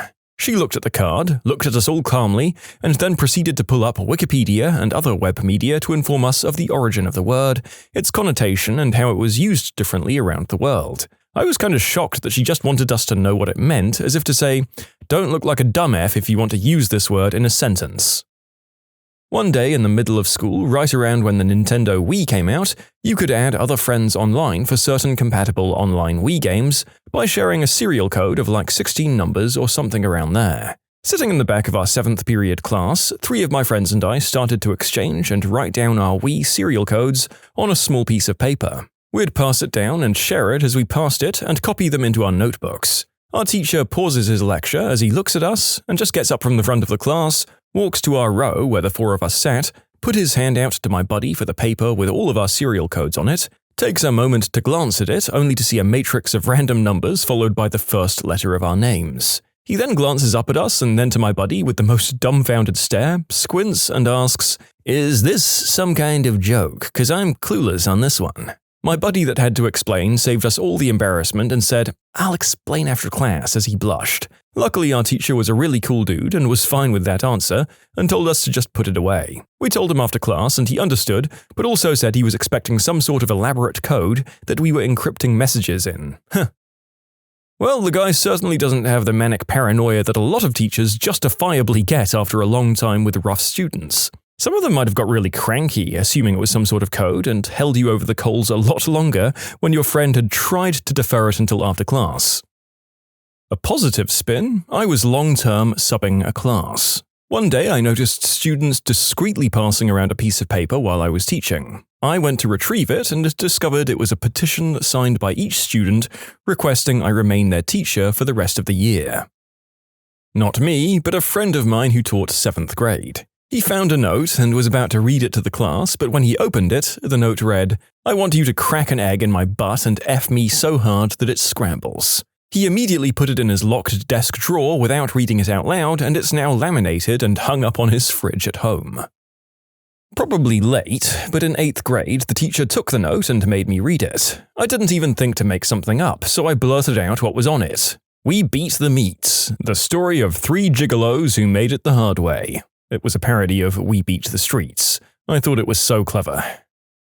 When I was in high school, I started a note from the back row of the class, which was passed and read by nearly everyone there. The teacher grabbed it as it went past him, when there were only 3 people left who hadn't read it. I think he was going to read it out to the class, but he looked at it before he read it. All the note had said was the zip on his pants was down. With all respect to him, he calmly zipped up and continued teaching. You can submit your own stories to be featured here on the channel. The story submission link is in the description below. And if you want to listen to some vibey music in the background, check out easymode, also linked below, and subscribe. One time a student had passed a note and I asked it to be read out. It read, Bishop take King's Knight. Those little jerks had been playing a game of frickin' correspondence chess during my lesson. I let them carry on. In high school, a girl in class passed a note to another girl asking if she had a pad or a tampon. The teacher completely blew up, started yelling at them, and asked them to read it out loud. They did, and the teacher, who was an older man, immediately calmed down and let it go. I think he was more embarrassed than the girls. I once tried passing a tampon to a friend in class, but I guess the teacher thought it was candy? Wrappers for those things got all bright and fancy in the arts. So he grabs it out of my hand, yanks it to eye level, and immediately drops it like it burned him. I was embarrassed, but my friend just walked over, picked it up, and said, "I need a hall pass." And I can't remember, but I think he told her to wait until class was over. My then-fiancé was a high school math teacher. One day, she thought she saw a note being passed around, but she wasn't sure, so she waited. Then she thought she saw it again, and then finally, she saw it for sure, walked over and took it. It was a wedding card signed by half of the class before she took it. She cried. And yes, she's now my wife. Student, not teacher. In my college thermodynamics class, the professor said that he didn't care if we got a text message in class. However, he did care if we had our ringtones on. So his rule was that if we got a text message and your phone went off loudly enough for the whole room to hear it, you had two options. You could either read the text out loud to the whole class, or you could bring in donuts for everyone at the next class, and there were about 20 of us. Of course, everyone keeps their phones on silent, so it never happens. Until smack dab in the middle of one of the exams, when the professor's phone gets a text message and rings out loud and clear in the middle of the exam. The professor freezes, takes one look at his phone as we all start giggling, and then says, "I guess I'm bringing you guys all donuts on Wednesday." He did, and they were delicious. When I was in high school, we had a kid pass a note to another kid, all subtle-like. They both sat behind me in the same row. The kid didn't even read it. He put it in his pocket, but the teacher saw. She made him stand up and told him to pull out the note. He refused. She told him to pull out the note again, and he refused. She legit reached into his pocket and said something like, "Let's see what you're hiding from the class." She saw the contents and went white. She grabbed both boys and led them to the office immediately. The note, I later found out, said something along the lines of, "Package left in second trash can of the third empty room," or something like that with, "Weapon. You won't need it. Don't F this up." The police found a small amount of smack and a .22 with no ammo in said trash can underneath some balled-up papers. This turned into a mess where the kids both claimed neither one wrote the note and were not the intended recipient. So the school said they'd expel everyone from that line of desks, which our parents pretty much stopped. The police tried searching all of our homes, but my parents refused to allow anyone into our home. I was in band at the time and had to take a substance test every 6 weeks. My parents believed me, so they refused to allow the police to search my place. The event never got punished because they could never prove anything other than the teacher saw two kids pass a note. About 4 years after graduation, I saw on MySpace, that long ago, that one of them took too many substances and didn't make it, and the other was arrested for his murder. They never got him on murder for supplying substances to an addict, but they did get him on a substance charge. You know those sub-teachers who pass around the attendance form instead of doing it themselves? I had one that did that, then saw the girl behind me pass it to me and assumed it was a note. "Read it out to the class." "Oh, okay. Aaron Aardvark, Betty Boop," and went down the list. They didn't believe me at first, then came and took it, saying, "Okay, I'll read it out then." Back in my substitute teaching days, just out of college, I was subbing for junior high science teacher. I thought that the day had been going relatively smoothly, but during the break I noticed a note on the floor. I picked it up and read it, and it said, "Mr. Palquito is a butthole. Keep quiet, keep your head down, stay calm." To this day, I appreciate the implication that, to that set of kids, I was like the junior high version of the warden from Shawshank Redemption. Not a teacher, but something one of my teachers told me outside of school. The students were learning about properties of rocks and minerals. The first student wrote, "What's cleavage?" on a note referencing the mineral property. The second student responded with a human anatomy description. My favorite wholesome note will always be, "Shut up, Josh, you did not hook up with Maddie last night. You're gayer than Mr. well, my last name. We all support and love your gay butt." I didn't read the note aloud, I just put it down and said, "Watch your language." I can't be the only one curious about whether the teacher here was actually gay or whether they were secure as hell, and this was as big a revelation to them as anybody. It's cute anyway. I was a student in maybe the 4th or 5th grade.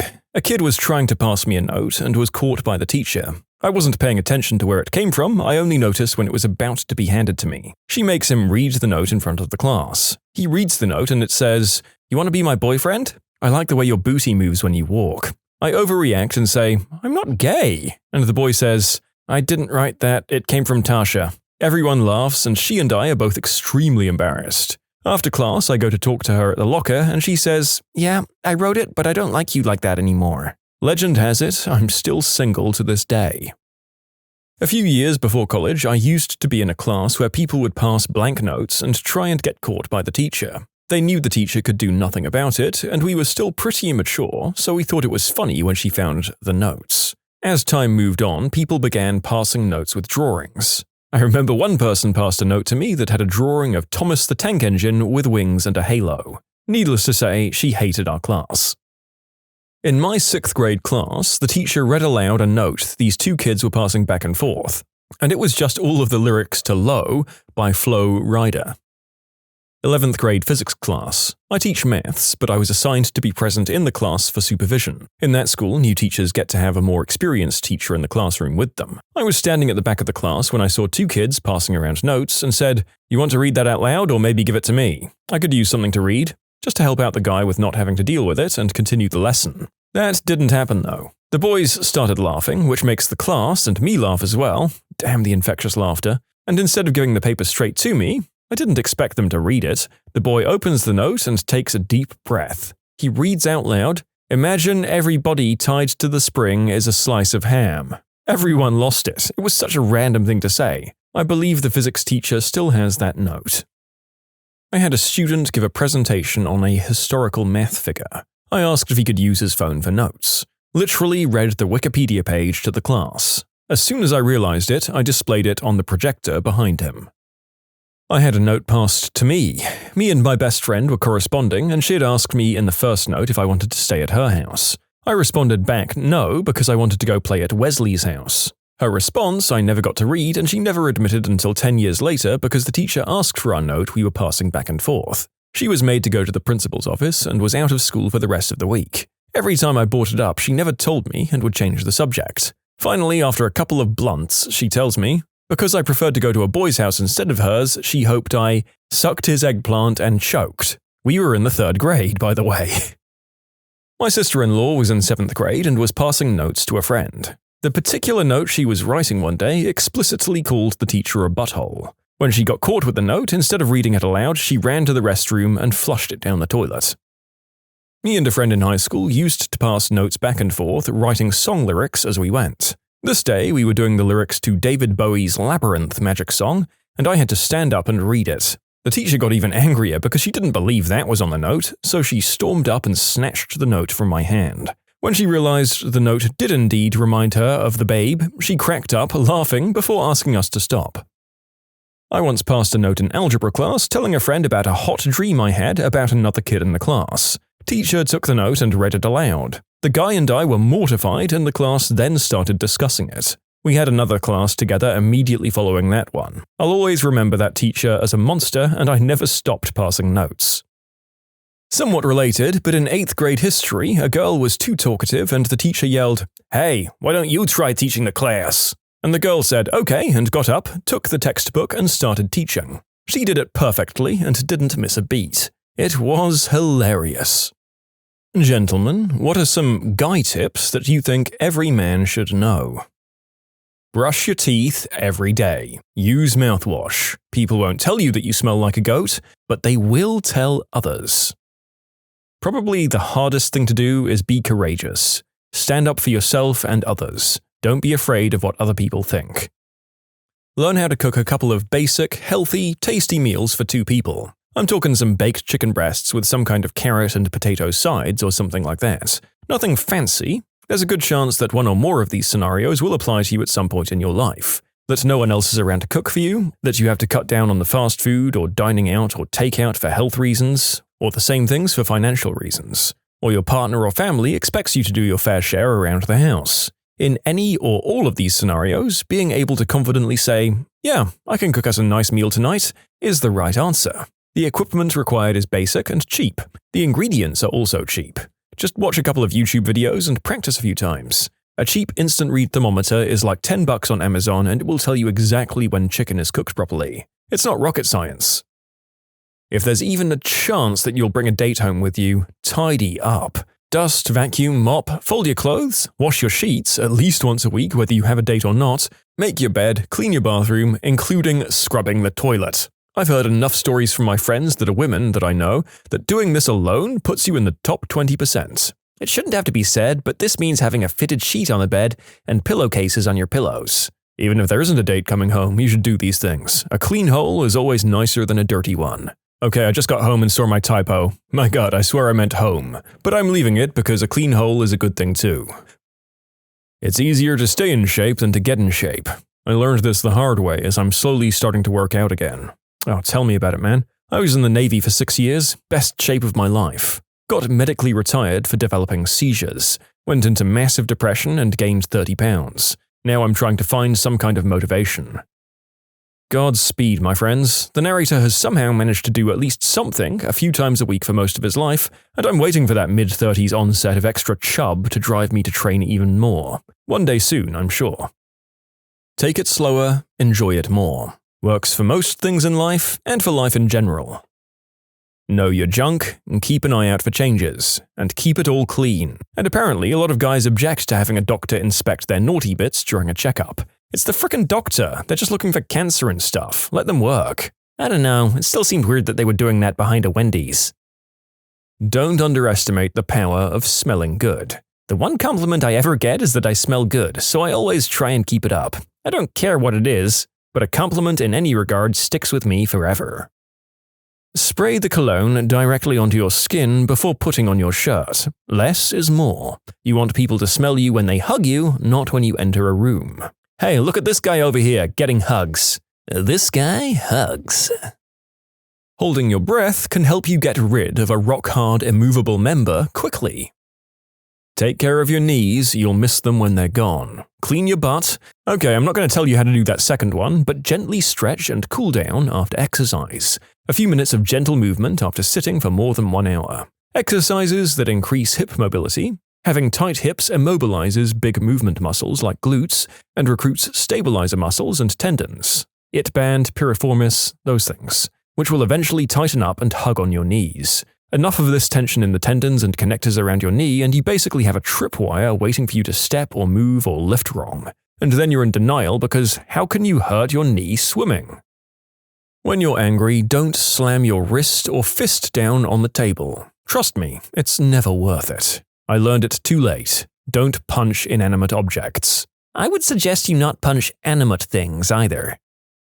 Assuming you're not going to be clean-shaven, take care of your facial hair. Trim it regularly. Your facial hair isn't always even when you grow it. Wash it thoroughly. You don't want acne and other skin conditions underneath all of that. Having hair that traps all of the dust and oil makes it harder to manage. It sounds really obvious, but when you're like me, with a dad who shaves regularly, turns out I have absolutely zero knowledge on how to take care of my facial hair, and it sucks so much butt.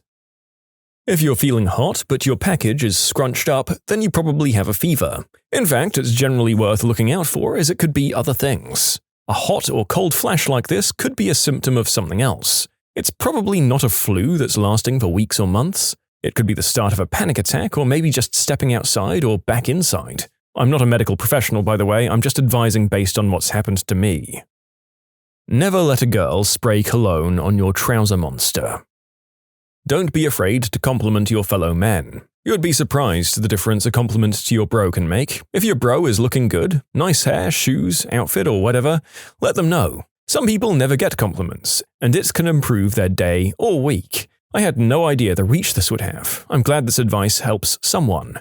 I remember the moments when someone tells me I look good or I did something well. It makes a difference, and so I make a point to pass that on to others. If a girl says she's busy and doesn't offer a different day, then you're struck out, bro. Move on, accept it with grace. When it comes to dating, one of the best skills to have is conversational skills. Learn how to carry a conversation and learn how to listen. You'll be successful. I've been giving my 16-year-old son tips on how to talk to women. I'm teaching him to ask open-ended questions. What movies do you like? What books? What music? Ask what they like the most about them while keeping them in mind. With that information, go watch the movie or read the book. Next time you chat, you can thank them for introducing you to new forms of entertainment, and you can understand why she likes them so much. And now you guys are talking. When she says you don't need to pull out, I'd like to add, my doctor said I can't get pregnant. I've heard that line so many times only to check up years later and they have kids now. While the wild or caveman look can work for some guys, that is not an excuse to disregard personal grooming or hygiene. You still need to be clean, to brush or trim your beard, to wear clothes that fit, or to put on deodorant. Rugged is a good look, homeless is not. Work out. No, you don't have to aim for six-pack abs. It's just generally healthy and gives you endorphins, aka happy hormones. Men don't usually speak up when they're depressed, and working out can help with this. Alright lads, as much as we may wish, deodorant is not a replacement for a shower. You should learn to become just friends with women. I'd be lost without my female friends, and I feel like such a more well-rounded person because of them. Another way of thinking of this is allow yourself to see women as more than just potential partners. I found wonderful, caring, lifelong friends in the ladies, and I wouldn't trade them for the world. As previously stated, you'll likely find yourself to be a more well-rounded person afterwards. Yes to both of these gentlemen's points. It's a really good symptom of a non-creep that they have long-established friends of the opposite gender. You'll notice how at ease they are talking to most people once they see everyone as a potential friend rather than a conquest. If you like fizzy cocktails, just order them. Nobody cares. Get yourself a safety razor. The blades are way more affordable, the shave is cleaner, and those things serve you like 60 years. No need for quintuple blade mumbo-jumbo. Know the worth of a person, including yourself. If you're willing to walk over glass for someone who can't return a text, you're belittling yourself. If you can't be bothered to acknowledge someone who's turned their world upside down for you, well, you're just being a butthole. It goes both ways, people. And to clarify, you don't owe your time to anyone, and they don't owe it to you. Don't obsess yourself over someone who'll only use you and then toss you aside as needed, and don't do the same to those who are obsessed with you. Even if it's on you and you have to tastefully reject someone, still acknowledge them and don't string them along to keep them as a backup or something to use and discard. Saying, I appreciate everything you've done for me, but the kind of relationship you're wanting is not what I'm looking for with you, is a hard conversation to have sometimes, but it saves a lot on hurt feelings and it will help you grow as a person. Teeth. Look after them and don't sweep them under the rug. It's not worth it later in life. Trust me, not worth it. And yes, obviously teeth apply to women too. 1. Dental hygiene in general, worth looking after, or you pay the price. Literally. And 2, though it's a bit of a stereotype, as a male I find it a little true, we shouldn't sweep things under the rug or put off or leave things, for example, teeth, until later, next week or next month. It'll be fine. Because those who do it, you know who you are, and it can apply to doctors as well. And 3, don't combine points 1 and 2 or end up like me about 6 teeth down and regretting. Don't be nice because you want something from someone, be nice because it's the right thing to be. I can't emphasize it enough, but showing your emotions doesn't make you any less of a man. Keeping the emotions inside you would eventually lead to breakdown, to say the least. Being a gentleman is free. Use it often. Also, know how to take rejection. These qualities will get you far when combined with continual learning. It's true that life brings us far more defeats than victories, and real-life wisdom arises not so much from knowing how we might beat someone, as from learning how to accept defeat with grace. Murakami. If you like buffalo wings and you do the Buffalo Wild Wings Blazin' Challenge with your friends, and you go to the bathroom after and they're using the sink, don't get distracted and pee before washing your hands. Trust me. The woman serving you at the shop is smiling at you because she's been told to smile at customers. She's not hitting on you. Don't fall in love with your waitress, therapist, or working girl if you're that way inclined. You can submit your own stories to be featured here on the channel. The story submission link is in the description below. And if you want to listen to some vibey music in the background, check out easymode, also linked below, and subscribe. In your bathroom, you should keep a trash can with a lid that can be opened with your foot. Don't put it under the sink or out of view. Future female guests in your home will really appreciate it. I once received praise that my bathroom was woman-friendly. I had no idea what they were talking about, the only thing was that there was indeed a small trash can with a pedal lid. And a toilet, of course. Bold of you to assume I'll have future female guests. Listen, don't get hung up on one single woman. If she doesn't return your affection or desire, move on. A woman who doesn't return your advances isn't worth more than a second of your time. This. Persistence can sometimes help, but 99 times out of 100, no really does just mean no. And even being persistent in a sweet or nice way won't get you anywhere. Really, this applies to anybody, but I think guys are repeatedly told that they should continue to pursue someone who's said no, and not taught the self-worth that they're worthy of someone who'll reciprocate without needing to be constantly pushed to do so. Guys, nurture and mentor the young men coming up behind you. Society deems young men as suspicious and disposable. There are no organizations looking out for them. When you grow up, the only people who care about you are your parents. The world doesn't find you and won't be so sympathetic towards you. Alright, I'm not a guy, but I'm telling you all, wash your butt. Running water isn't enough. The Domino's 2-topping medium pizzas for $5.99 deal is a good deal. It's not good pizza, but it is a good deal. I don't know if someone has already said this or not, but guys, try to be safe. Men who are the victims of the unspeakable act are never taken seriously. I'm a tall, dark-skinned guy, but I've had unwanted advances made on me twice, and both of those times people didn't take me seriously when I tried to tell them about what had happened to me. A lot of people made jokes about my masculinity, as if being feminine is a justification of what happened to me. Honestly, mostly just relax and mind your own business. Play with her until she makes very happy noises, and then you go inside her and get yours. It will prolong her waves of fun. It's okay to cry sometimes. You're not made of stone. Most of the time, it's good to listen, but open your mouth sometimes. If you don't feel comfortable expressing emotions or liking certain feminine things, that's fine. Just please don't make other guys feel like they can't like the color pink, or express or share their feelings and stuff. For the record, the narrator thought he'd have at least had some comments that were less wholesome than what we've had so far. Well done, guys. I'm proud of us. I feel like this comment section would have been a very different thing 20 years ago. When you lose your cool, you've already lost. Try to pick up to 5 songs that you feel good about singing out loud, so that if you ever end up in a place that obliges you to sing karaoke, you'll be set. Alternate advice, unless you can sing and want to sing, never feel bad about telling anyone to F off when they invite you to sing, especially in a karaoke bar. Adult films are not realistic. Don't treat women like that in real life, ever. People are going to make fun of you, maybe because of the way you dress, or the way you look, or the video games you like. Forget about them. They're not worth your time. If a girl takes hours to text you back or only responds with a few words, she's not interested. It's never too late to start working out and eating healthy. I get that you're probably not happy with your height. Maybe you wish you were a few inches taller. Maybe even a few shorter. I'm sorry, but there's really nothing you can do about it. But the upside, height isn't that big of a deal. Nobody outside of Tinder cares. We've all got something we're insecure about. Part of life is learning how to live with it. Life's too short to spend time wishing you could change things that nobody can change. Making friends only gets harder as you get older. Start now. Step 1. Buy a bidet kit. Step 2. Install the bidet kit. 3. Enjoy the refreshing butt shower anytime you want.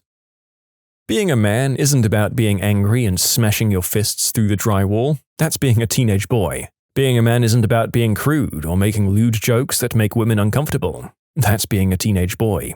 Being a man isn't about being hyper-competitive and getting in an eggplant measuring contest with all your friends about who's best. That's being a teenage boy. Being a man is about learning to control all of those urges. Letting them control you is being a child. The opposite of being a man is not being a woman. They're just two different ways of being an adult. The opposite of being a man is being a child.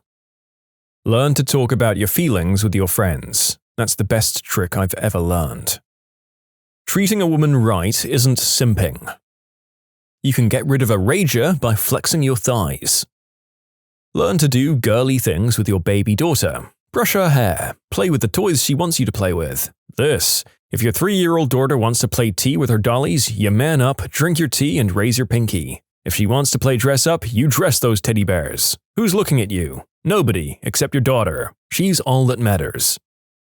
This one is mostly for the younger guys, like under 25, but it does apply to everyone. The crap you see in romantic comedies doesn't work. Life is not a movie, and the idea of persistence paying off is false. If you like someone and they don't reciprocate, then move on. Don't write them a poem or song, don't show up to their work, don't send them flowers, and don't wait it out thinking you'll end up being with them just because you're, quote, a nice guy. All of that works in movies, but in real life, it just makes you a sociopath. When texting a girl or guy you want to get to know and hang out with, don't hit them up a fourth time if they keep cancelling on you. If she cancels once, it's okay, she's busy. If she cancels twice, okay, it could be a coincidence. If she cancels on you a third time, it's a pattern. Move on. Don't hit her up again and look desperate. Take pride in your appearance. Iron your shirts, keep your hair trimmed, invest in quality skincare, drink the appropriate amount of water, and go for a walk every once in a while. Sit down to pee when you're at home. Less clean up and nobody wants to hear you peeing loudly. Plus you might end up sneaking a toozy in there that you never knew you needed. If she shoots you down, say, "No problem, good talking to you," and then leave her the F alone. Vulnerability and showing your emotions doesn't mean being a baby about it or complaining. There's a time and a place and a skill to doing this. Don't verbally confess your feelings too early on. Show your intentions with actions instead. Like asking her to hang out. Being cold, distant, and aloof in order to seem cool is blocking your intimacy with others. Getting therapy is never a bad idea. Getting in touch with your feelings is never a bad idea either. Women don't actually care about things like member size or having a ripped body. They might like it, but it's not going to be something you get rejected over unless you make it a point to feel inferior about it. It's we men ourselves who perpetuate these gender stereotypes. Doing the deed and activity without emotional bonding is kind of empty and not satisfying. Find somebody you really like and then worry about the physical stuff. Read Marcus Aurelius, acknowledge your emotions but don't let them control your actions. Control what you can, but don't worry about what you can't control. Those butterflies in your stomach and racing heart when you meet a girl isn't falling in love, it's your hormones telling you to mate. There's no one or soulmate, just people you are or aren't compatible with. Start saving for your retirement in your 20s. If you marry, and plenty of reasons not to, marry your best female friend, the one you can talk to and hang out with any time, not the wild-eyed redhead who F's like a champ. Don't stick your stick in crazy, and you can avoid a lot of problems in life by keeping your mouth shut and your monster in your pants. This lists off like it was quoted from memory by a man who has learned from his mistakes and has his commandments written on his wall. Listen to his wisdom, gentlemen. Stop worrying about what other people think. They're idiots. Well, this goes for everyone. Don't fricking cheat. If you buy her flowers, you're not a simp. Your downstairs area isn't a gift, pal. Your personality is. When you first start dating someone, don't shuffle your friends aside even if you want to spend every minute with them. Just don't. Part of the reason he or she was probably attracted to you in the first place was that you had a good social circle of people that loved you. If you brush them aside, you risk losing their attraction and weakening some of the bonds you had with friends. I've seen it happen too much, and this is how guys usually end up overbearing to their partners and expecting them to fulfill every need they have. In extreme cases, it can end up in complete depression when they break up with you and you're now alone and have no other social support network besides them to get you through the breakup. If your friend ignores it when people say no, it's your duty to turn that piece of crap in. Swallow while shaving your Adam's apple, but don't release the muscles until you've finished the area. This gives a flatter area to shave without risk of nicking your skin. When finished shaving, dry your razor to prevent hard water buildup and prolong the life of your expensive razor. Push the blade of your razor down your jeans, this will keep it sharper longer. And straight men, learn the one-handed bra removal technique. My wife hates that I can do this, but loves it at the same time. Don't trust a woman you don't know to provide birth control. Use protection that only you've had access to. Don't believe, "I'm on the pill." A few minutes of pleasure isn't worth being stuck to a psycho for 18 years. If you like the girl you had a date with last night, call her today. Waiting is game playing, and it's not cool. Aim for the 11 o'clock position, 1 inch above the waterline. Nobody wants to hear you splash when you tinkle. What's the worst time that somebody stabbed you in the back? My friend was dating a girl who I could just tell didn't like me. But at least we were civil to one another until the camping trip on the May 24th holiday weekend. She was adamant about keeping our alcohol separate, and that was fine. I had my beer, they had their Mike's Hard Lemonades. Everything's fine. Then I got up early on the first morning and I made pancakes for everyone. Why? Because that's just how I roll. When the campers rolled out of their tents to the smell of apple cinnamon pancakes and campfire coffee, she was the only one to flip out. I'd gone into her cooler and used her margarine. My buddy just looked pained and tried to keep the peace as I tossed her a toonie and apologized. Her reaction was to grab a lock from his gym bag and lock their tent with their booze and their food. Later, he came to me and asked if he could borrow the car so that they could run into town, get some protection, and have some words about being a bit easier with the other campers. I said, okay, and handed him the keys. When they returned, hours later, the tank was empty, and the field kitchen, a wooden box with straps called a wanigan with plates, cutlery pots and pans and stuff, was missing from the back of the station wagon. We searched the camp.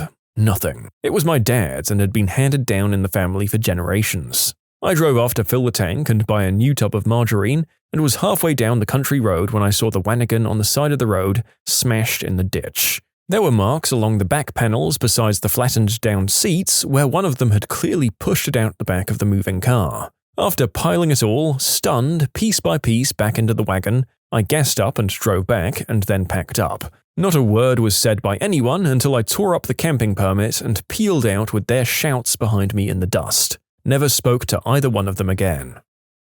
My former best friend, college and med school roommate, slept with and knocked up my ex-wife while I was deployed on the USS Nimitz, a big aircraft carrier, for 6 months. Plus those two idiots frickin' wrecked and almost destroyed the 1965 Ford Thunderbird that my grandfather passed down to me. I knew it was going to be a good divorce proceeding when the judge kept referring to me as Commander Jacobs, sir, during the hearings. He was a former junior JAG officer, doing a total restore and modernization of the car, no longer on the Nimitz, and the Navy is awesome, at least for me. Watch the PBS documentary called Carrier. It's a really good look at life on an aircraft carrier. I had a friend who broke into my house, slashed my couch, and stabbed me with a fork. She was convinced I was sleeping with her boyfriend. He was one of my good high school friends. I'd introduced them. Not that you should just be resorting to violence like this to begin with, but why do these paranoid nutjobs always go after the outside party and not their partner? Did they think that their lousy cheating partner is going to stop being that way just because the current object of his affection is gone? Although it sounds like this guy was innocent anyway. I was in what I later realized was a very bad relationship, but at the time this guy was like religion to me. I was crazy about him. My best friend at the time was sort of a mean girl, but I wasn't very good at making friends, so I put up with her being cruel to people. She'd never do anything to hurt me, right?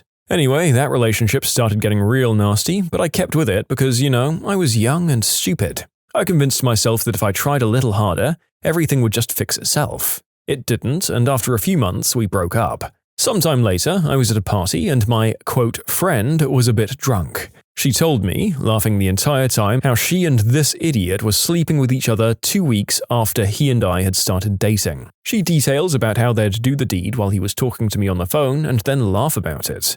She went into detail on all of the ways and places they used to sneak around to sleep with each other. And this was the girl I'd cry to when my ex would hurt me. She didn't seem to have any idea that what she was saying was effed up. She actually thought that I would think it was funny as well. 11 years ago, my husband had a bone marrow transplant. While we were in this big city for this, 3 months, we had friends and family taking up donations and paying our bills with them. One of these friends kept the money for herself and let our bills go into arrears. When I found this out, my husband was basically fighting to live through the worst part of the recovery process of a bone marrow transplant. It made me sick. I had one friend that would steal from other friends pretty regularly. One time I held a small social gathering, we're talking 6 or 7 people, and my new smartphone just went missing. This jerk helped me look for my phone in my house for over an hour. Later on, I see my phone in his room on his desk. I just took it back, no words were exchanged. I just stopped talking to him altogether after that. Later, he was at a mutual friend's party. Her 80GB iPod goes missing. Me and some other friends were suspicious that it was him, so the next day we called up the local pawn shop and described the iPod. The pawn shop guy said he got one that day. Sure enough, it was under Scumbag's name.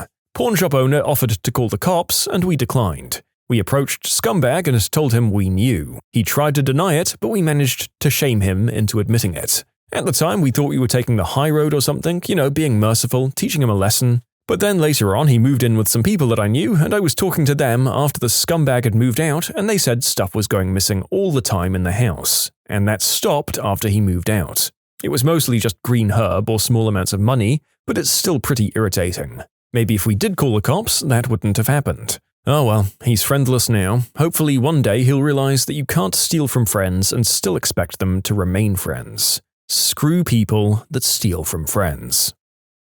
In high school, I was in love with one of my best friends. I'll call her Jackie. Jackie and I had dated a little bit right before prom when I found out she was screwing my other best friend, who I'll call Sam.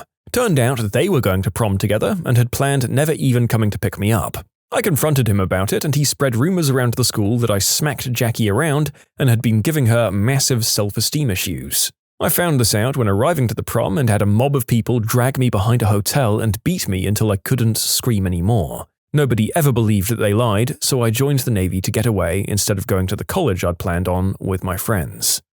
Oof. This person saw somebody giving me a hug and then went and told everyone I was cheating on my fiancée. Our wedding was going to be at the cheater's house and the backlash was devastating. We cancelled the wedding and got married at the courthouse. My relationship with both of them has changed forever. Ugh, yeah, my husband went out one night several years ago with some people from his work. One of them I was sort of friends with as well. Then this dude texted me at like 1 a.m. telling me that my husband was going home with some random bar girl and asked if I needed company since I was supposedly so upset. I declined and happily greeted my husband about 30 minutes later when his cab showed up, and we exchanged "that guy is such an idiot" stories the next morning. Never heard from that sorta friend again, happily. As roommates in college, we purchased furniture and electronics for the house. The agreement being that when we graduated and moved out, that one would buy the other one out. The day comes when my roommate begins packing up for his new job in another city. I say my goodbyes and head to work for the day. I return 8 hours later to an empty house. The D-bag took everything he could. Oh, and I'll answer some of the questions I'm getting.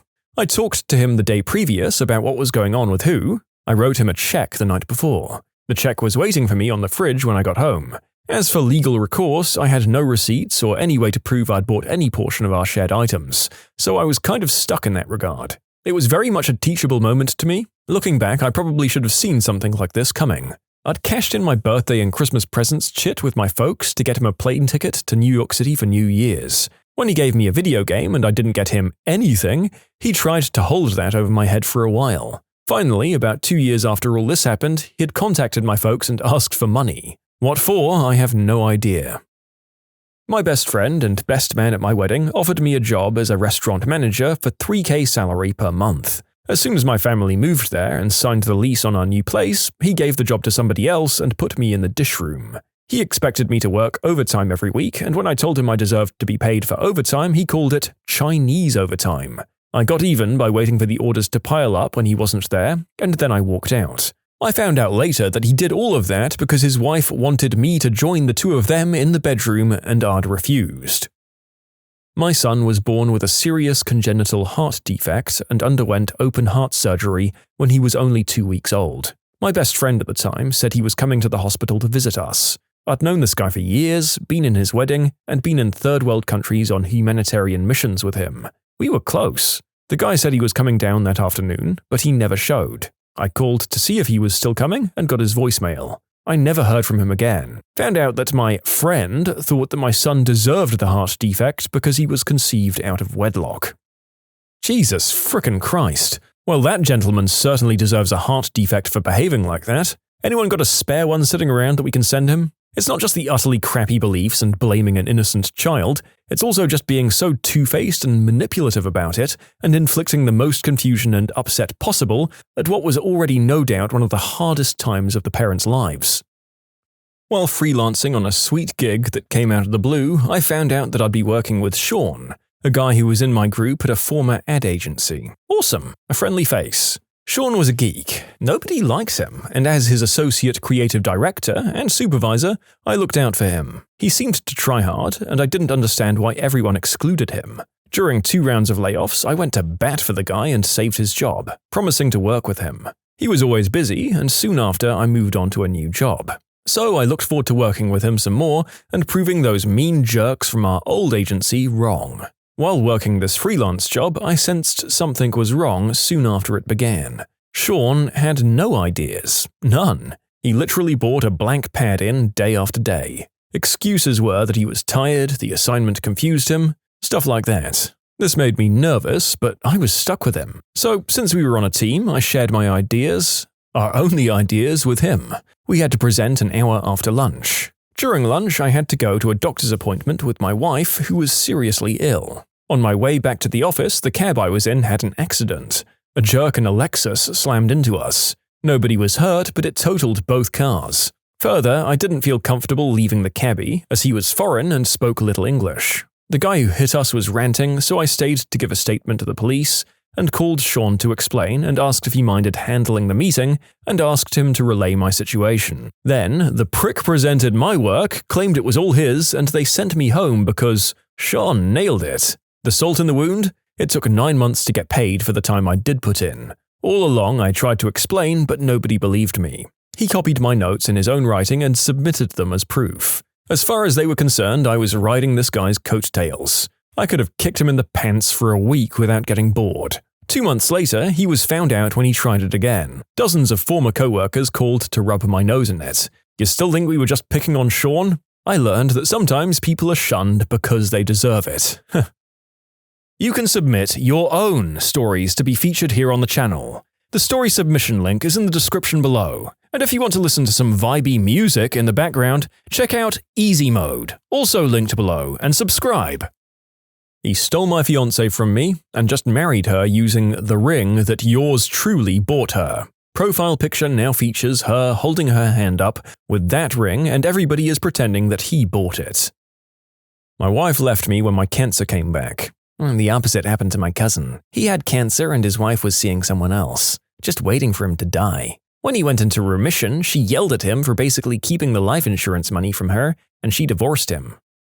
My buddy introduced me to a lady friend of his at a party. I took an interest in her and asked my buddy if he was cool with me asking her out, and he told me to go for it. She and I had what I thought was a great date. My buddy called me the next day to tell me that the lady wasn't interested and couldn't see a way to let me down gently, so she had asked him to tell me to break all contact. About 2 months later, I was drunk dialing various folks and decided to call the lady up and ask her why she had blown me off. She said that my buddy had told her that I wasn't interested and that I wouldn't be calling her anymore. I'd find out later that my buddy had done all of what he did because he worked with her and had a huge crush on the girl, but knew that he wouldn't ever be able to get together with her and felt that when I asked him for his okay, I'd put him on the spot and he couldn't find the courage to ask me to back off. Once everything was out in the open, we made plans to go out again, but didn't inform my friend that we had uncovered the deception. That was tough to do though because I was thoroughly teed off. I avoided the guy for the next month, ignoring phone calls and things. He found out about it when I came to pick her up at work one night. Nobody said a word, he just looked at us like we had crushed his soul. It had actually been her idea to do this, and I was gleefully happy with the idea of doing it until after I'd actually done it. And then a really weird thing happened. My relationship with this lady became all about getting revenge on my friend. Whenever there was a silent moment between us, she'd break it by reminding me of what a jerk he'd been. A few weeks into it, she'd break the silence by telling me embarrassing stories about him. It seemed like the only thing we really had in common was that we were angry at my friend. I broke it off after about 2 months. It would be several more months until I patched things up with my friend. I ran into him at one of the local bars, and after a talk about bros before the other thing, it was all patched up. This isn't my worst story, but it's definitely the weirdest. I lived with this crazy girl a few years back. She was a fun roommate, but her crazy got pretty old fast. She decided to move out, which was great because I was done with her drama and really wanted the place to myself. My first night in the place by myself was fantastic. It was quiet and clean, and I couldn't wait to fall asleep. I crawled into bed and pulled my comforter over me. But my comforter felt weird. It felt almost flat. Well, that didn't make sense because I had a very expensive fluffy down comforter. I checked under my duvet cover, and that witch had switched out my comforter with her dirty, nasty Walmart one. Who the frick steals somebody's comforter? They tried to ruin all of my relationships because he wanted to sleep with them, and tried to sabotage my current relationship for laughs. That's pretty much it. Back in high school, I don't know if he really hated me or was jealous of me, but he'd sabotage any relationship or potential connection with lies, saying I'd cheat on her like I did with the rest of them. I've never cheated in my life. And then try to convince them to sleep with him, and from what I hear, he never succeeded in that part. Then at his high school graduation party, I met his cousin. We both had a mutual attraction and tried to start something. Again, he told her the same lies, which squashed any hope of a relationship. We remained friends, but she believed her cousin over some guy she'd just met, which I guess makes sense. After that, I stopped being friends with him because that's when I learned all the rumors came from him. 4 years later, she finally got over the lies and fears, and now we're dating. As for him, I saw him a year ago when he showed up to start a fight. Apparently, I slept with his wife 2 years before they met, and that made him angry. I didn't know he was married until he came up to me. I had a friend who actually stabbed me in the back, literally. He was screwing around with a throwing star and launched it in my general direction, trying to scare me. It went in about an inch at the deepest spot. I was mad. Haha, well, no word from this person on whether the friendship was over at that point, but I imagine that with the right level of wound dressing, apologies, and many rounds of beer on him, it would eventually turn into one of those stories you could both laugh about. I had a friend for 20 years. He called me at night to ask to borrow $3,600. It was for his last year of a degree, and it would get him a raise when he graduated. At the time, I was making quite a bit of money and had lots in the bank. He said he'd pay me back in a year. 3 years later, after the crash, he had still not paid me back and was constantly giving me lame excuses like he needs 3 vacations a year and I'm saving to buy a house. My situation had changed and he was still not only refusing to pay me back, but still asking for favors and loans. I finally said I was broke, to which he replied, "You're stupid. I'm never going to pay you back or help you out." I dropped him as a friend and I've had very little contact with him since. He did hire my wife at a company he manages. I guess I should have seen this coming. I'd just gotten married and had 2 kids. Another time he said, "Your kids aren't starving." He always just thought of himself, couldn't care about anybody else. I guess I thought he was funny. I listened to his stories about going out with working girls, and finally enough was enough. Last time I talked to him as a friend, he was asking me to get him some Mary J. I said it was out of my way. I was too busy. He said, "Too much to ask for, huh?" And I said, "Well, what would you do for me?" When you grow up with a guy, it just seems it's too hard to recognize that he isn't really a friend. Kept this inside for a while. Don't have any friends from high school anymore because they were all like this. I should have hung out with a better class, really. I had a friend that was desperate for a place to stay, so I let him. He ended up coming into my room in the middle of the night and aggressively making a move on me in my own bed. Threw the trust, the friendship, and my peace of mind right out the window. My best friend through high school went with me to pick out a winter coat. I'd saved all of summer so that I could get a cool one since my aunt and uncle couldn't afford much. Found one that I loved, but she talked me out of it saying it was really weird and people would make fun of me. The next day, that witch wore the jacket that I'd loved to school. My best friend of 12 years, we were living together, and I trusted him with my life. I mean, we grew up together, we even went to college together. Turns out he was doing the deed with my girlfriend of 3 years for 6 months before it dawned on me. I mean, I knew she was unhappy with the relationship. I'd confided him in those 6 months, and he'd play it dumb and try to console me. How do you do that so well to your friend? Thinking back on it, it should have been obvious to me. All the signs were there, but you just don't suspect your best friend.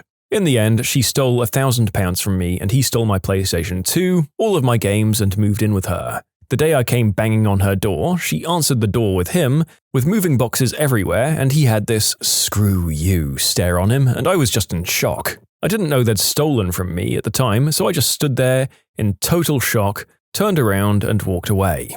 I didn't even look at her. I knew things were going south with her for a long time, but he royally effed me and I couldn't believe it. 6 months later, I got together with another girl, spent an incredible year with her, and forgot about everything that happened. Love of my life, but it went south with her too, and unfortunately she died of a seizure, and only now, 5 years since, have I gotten over it. Not so much luck with women, I guess. I imagine most stories will be similar to mine, but man, just can't believe your best bro could do that. It crippled me for the longest time.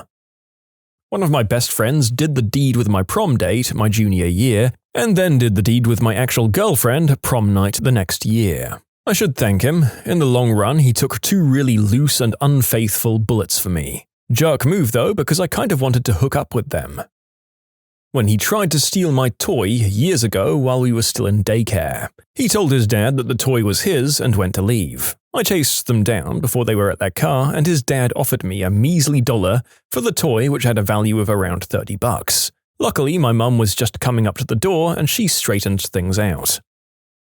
OG Minecrafters. What's your best memory from Minecraft?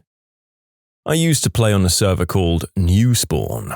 Every week, the spawn point would move to a random location in the world and would all build a new city at that spot. Some players would build pathways connecting to previous spawns or settlements to make it easier for people to find their old bases again. At one point, me and a few other players decided to go off on our own and build a secret underground city which we called Euskos, or the Underground Secret City of Secretness. We spent an entire day carving out a massive hollow chamber underground and then spent a few days settling in with powered lighting in the ceiling, trees, farms, houses, stuff like that. It was a beautiful city and it was our secret. Then the server shut down unexpectedly shortly after that, and I never found those guys again. Okay, late update. A friendly user has recreated New Spawn because of this comment. Wow! Running a server with my best friend, it was great until he joined an experienced build team and I started experimenting with making mods, so our playstyles kind of drifted apart. We ran for about 5 years. It kind of also shaped our futures. He's studying architecture and I'm in IT. Proof that video games are beneficial. I knew nothing about Minecraft at all, I'd only heard about it. My 5-year-old daughter wanted to try it, so I got it for her. I thought it was just a building game and I didn't know there were enemies and that you could die. That first hour of it getting dark and frantically trying to build walls, only to learn that they can spawn anywhere in the dark and were now inside my base, it was crazy. Building maps, uploading them, and having 1,000 or more people download them and leave nice comments. About 9 years ago, my best friend and I would race home from school just to play Minecraft together as much as we could. We didn't realize Skype was a thing, so we just called each other from our house phones and stayed up into the wee hours of the night. Our big thing was always making a public server that we ran together. They never worked out despite our best efforts. We made countless worlds where we built spawns, arenas, shops, and things like that. Then about 3 years ago, he was in a terrible vehicle accident and he passed away. His family gave me his old laptop as a present because they knew how much time we spent with each other over video games. Sometimes I boot up that old laptop, close all the pop-ups, open an old version of Minecraft, and just walk around those countless worlds we created together. Good times. So the narrator was one of the near OG players back in the mid to late 2000s when he read about this phenomenon in a PC gamer magazine. You know, back in the Stone Age when people read those. I took up Minecraft years before all of my friends and I urged them to play it with me. None of them believed me about it being good, but they all eventually jumped on board when it became a big thing. I'd say who's laughing now, except I literally won nothing from the turn of events and I still wish they'd played with me from the start. I don't play anymore. Playing on a server with my friends using Hamachi, the good old times. I get so nostalgic for the Minecraft music. Absolutely stunning. It makes me so nostalgic listening to it while reading the comments that are here. Credits to the composer and my fellow Redditor U/C418.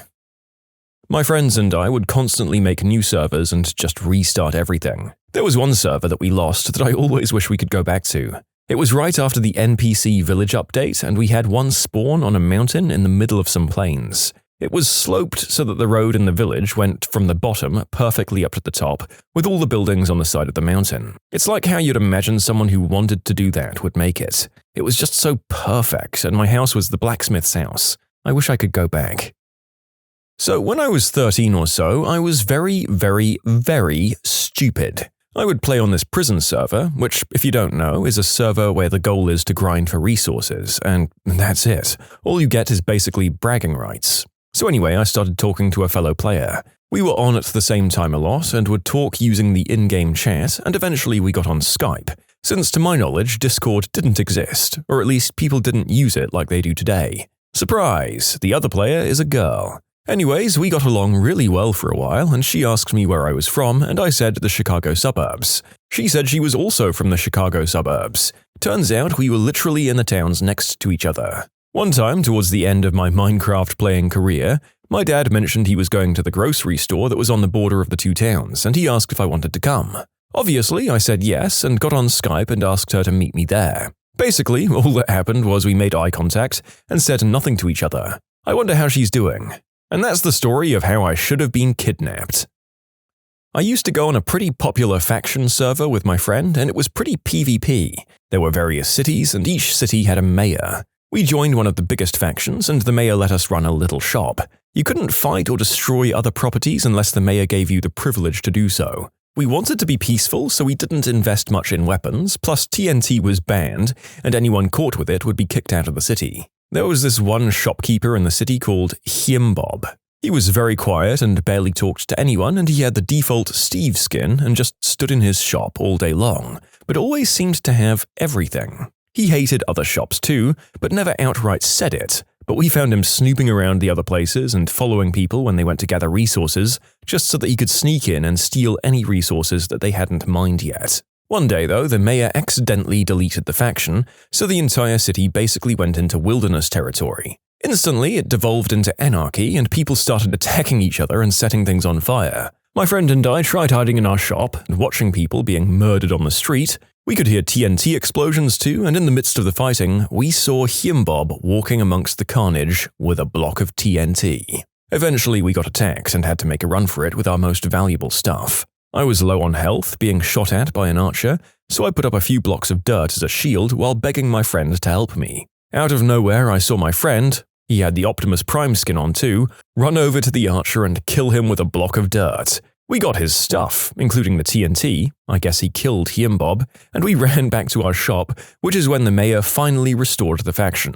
Lots of stuff was destroyed, but our shop was intact. The guy we killed properly raged for his stuff back, but we kept refusing and started trolling him by saying stuff like, "Does anyone want to buy steel leg armor?" as well as selling the stuff we took off him. Eventually, the mayor came over and kept the peace by giving us better stuff in exchange for us giving the guy his stuff back. Lots of shops got destroyed and nobody knew who did it, but we knew. We knew it was Bob with TNT. I was pretty new to the game when this happened, way back around the time multiplayer was first added. Found a hole that a friend had dug straight down into a cave bottom that was basically out of view. Wanted to go down and set up a ladder, so to get safely down I started dropping sand and gravel down the hole to dig down afterwards. I spent a good while just dropping the blocks down and had to keep farming up more and more. I was shocked at how deep this hole must have been. No matter how many blocks I tossed down, the stack just didn't seem to be getting closer. Finally, I made a whoopsie, and when approaching the hole, I forgot to hold shift and fell all the way down to my death. While laying there with my bones shattered, I noticed a large pile of loose sand and gravel all around me and the torch that I landed on. That's when I learned about the interactions with falling blocks and torches. I used to be an admin on a server when Minecraft was very popular. I'd been on this server for probably 2 years and worked my way up to admin. But shortly after a while building for the owner and getting tons of new players to join, I found out he was using donation money to buy substances and personal things, despite saying that all the money went back to the server. I confronted him about it and he basically said, "Yeah, I'm lying to the players, who cares?" He basically told me to go F myself, so I said, "Okay, sounds good man, good luck." The next day, I world edited the spawn to crap and made people spawn over lava. I killed the server and overwrote his save, and killed the server immediately as I made my own server, bringing people over who were tired of said person. Was there a more mature way to do it? Probably, but 16-year-old me at the time didn't care. In my eyes, I was bringing him to justice and giving players a more active server that was cared about more than dirty money. It felt great. Making massive redstone-based farms so that I get more than like 100 carrots per harvest, and then storing them all in some massive chest storage system and making a crap ton of golden carrots from mining in the clay biome. I had so many golden carrots, I had to destroy a whole forest to have enough chests to keep them in. Have you tried Factorio and Satisfactory yet? I think you'd like them. Ooh, I know of both of these and I'm immensely tempted to try Factorio, especially since it's supposed to work well on the Steam Deck. However, I very much fear what would happen to my free time if I took it up. Minecraft was one of those black holes in my life that likely reduced some of my college letter grades, and I fear what a similar habit would do to my adult life. When I was in college, my long-distance boyfriend and I would play Minecraft together on the server. The one day I was working on our home base without him, another player came up to me and started throwing flowers at me. Then he asked me how old I was and I said 19. He said, "Me too, -8. It was adorable. There was this one time on one of my servers where I got annoyed because everybody on the server decided to start just murdering each other. Punishment? I locked down all of the stores and all of the buildings in the town, and they all just lost it and begged for me to make everything go back to normal. Me, being a little edgelord, forced the whole server to build an altar and sacrifice a sheep on it. but they had to kill the sheep with cooked mutton, then eat the sheep's raw mutton. Everyone was so confused and disturbed as I watched in the distance as they did their ritual. I basically made a Minecraft sheep cult that lasted for like 10 minutes. Creeper? Oh man. So way back in the mine. You know what? It was just an awesome way to bond with my kid at the time. We built all of these crazy worlds and had tons of fun. He's moved on to Fortnite and Roblox now, and it just isn't the same. A few years back, I and my friend built Helsinki in Minecraft Lite, then had to close the app. You can submit your own stories to be featured here on the channel. The story submission link is in the description below. And if you want to listen to some vibey music in the background, check out easymode, also linked below, and subscribe. Skyblock.net. This was years ago, like in the alpha. My friend was really into building cannons. He built his house on top of a tree with a cannon built into it with an observation deck on top. He'd been working on this cannon for a while. He calls us all over to watch him fire it off a few times. The first few shots go fine, it's pretty cool. Then on the next shot, he flicks the switches in the wrong order and it all blows up in the chamber. We're sitting on the observation deck, waiting to see some TNT fly off to the horizon. He yells something and we turn around and see that most of the house, barring the deck, is just gone. He had blown his whole house up. It was terrible in the moment, but it's hilarious looking back. When I first ever started playing Minecraft, I joined a server from the website DIY.org. This was back in Minecraft 1.4, and everybody was just so nice to each other. Basically, people on there taught me how to play Minecraft, and no other server I've played on has been the same. I've got more stories from the server if anyone wants to hear them. It itself has been shut down for years, sadly. A couple of months ago, my brother and one of our friends set up a server for Minecraft 1.2.1, and it was just so nice and simple to play in that version. For a while, we weren't talking because we were too busy doing whatever, and then my brother fell down a hole, turned around and screamed so loudly and scared, "Oh God, a creeper!" And it was just so funny, we were all in tears from laughing. I am so glad that I can share this story. My big brother has a friend, and they're still friends by the way. This guy made Minecraft servers. It was like a new server once a month or so, and of course I played on it as well. Since my big brother and his friend were on good terms, he became a co-owner. This is important later. This server in particular, it was like a survival server, but also a bit economical as well. A big city in the spawn, but free land outside of it. I built a house out there, and I was quite proud of it. Several days later, I got griefed, and a stone house appeared near my house, so I griefed his house in revenge. But the following day, the majority of my house was gone and more houses appeared next to mine. I went to tell my big brother that I'd been griefed, and he gave them my revenge, stealing all of their stuff and putting their houses in lava, which only admins can do. It made me so happy when he did that. You're a great brother. When I first started playing before 1.0 was released, I'd play with my brother and my dad. We built a wall of China around our base and followed Palsaurus or Minecraft Dad's videos. He was an amazing guy and fueled my passion for the game. The most nostalgic memories were all mining for coal together since we ran out so often, and repairing creeper holes on our football field since it was poorly lit due to said lack of coal. I remember when I first saw the Temple of Notch or whatever it was called, and I was bamboozled for like 3 days straight thinking about how it works. I never realized it until I'd thought about it recently and realized it's just redstone circuits. Me destroying my friend's nether portal with my fists while he was inside. He never found out it was me, as our entire class had our own server, and like 6 people were online.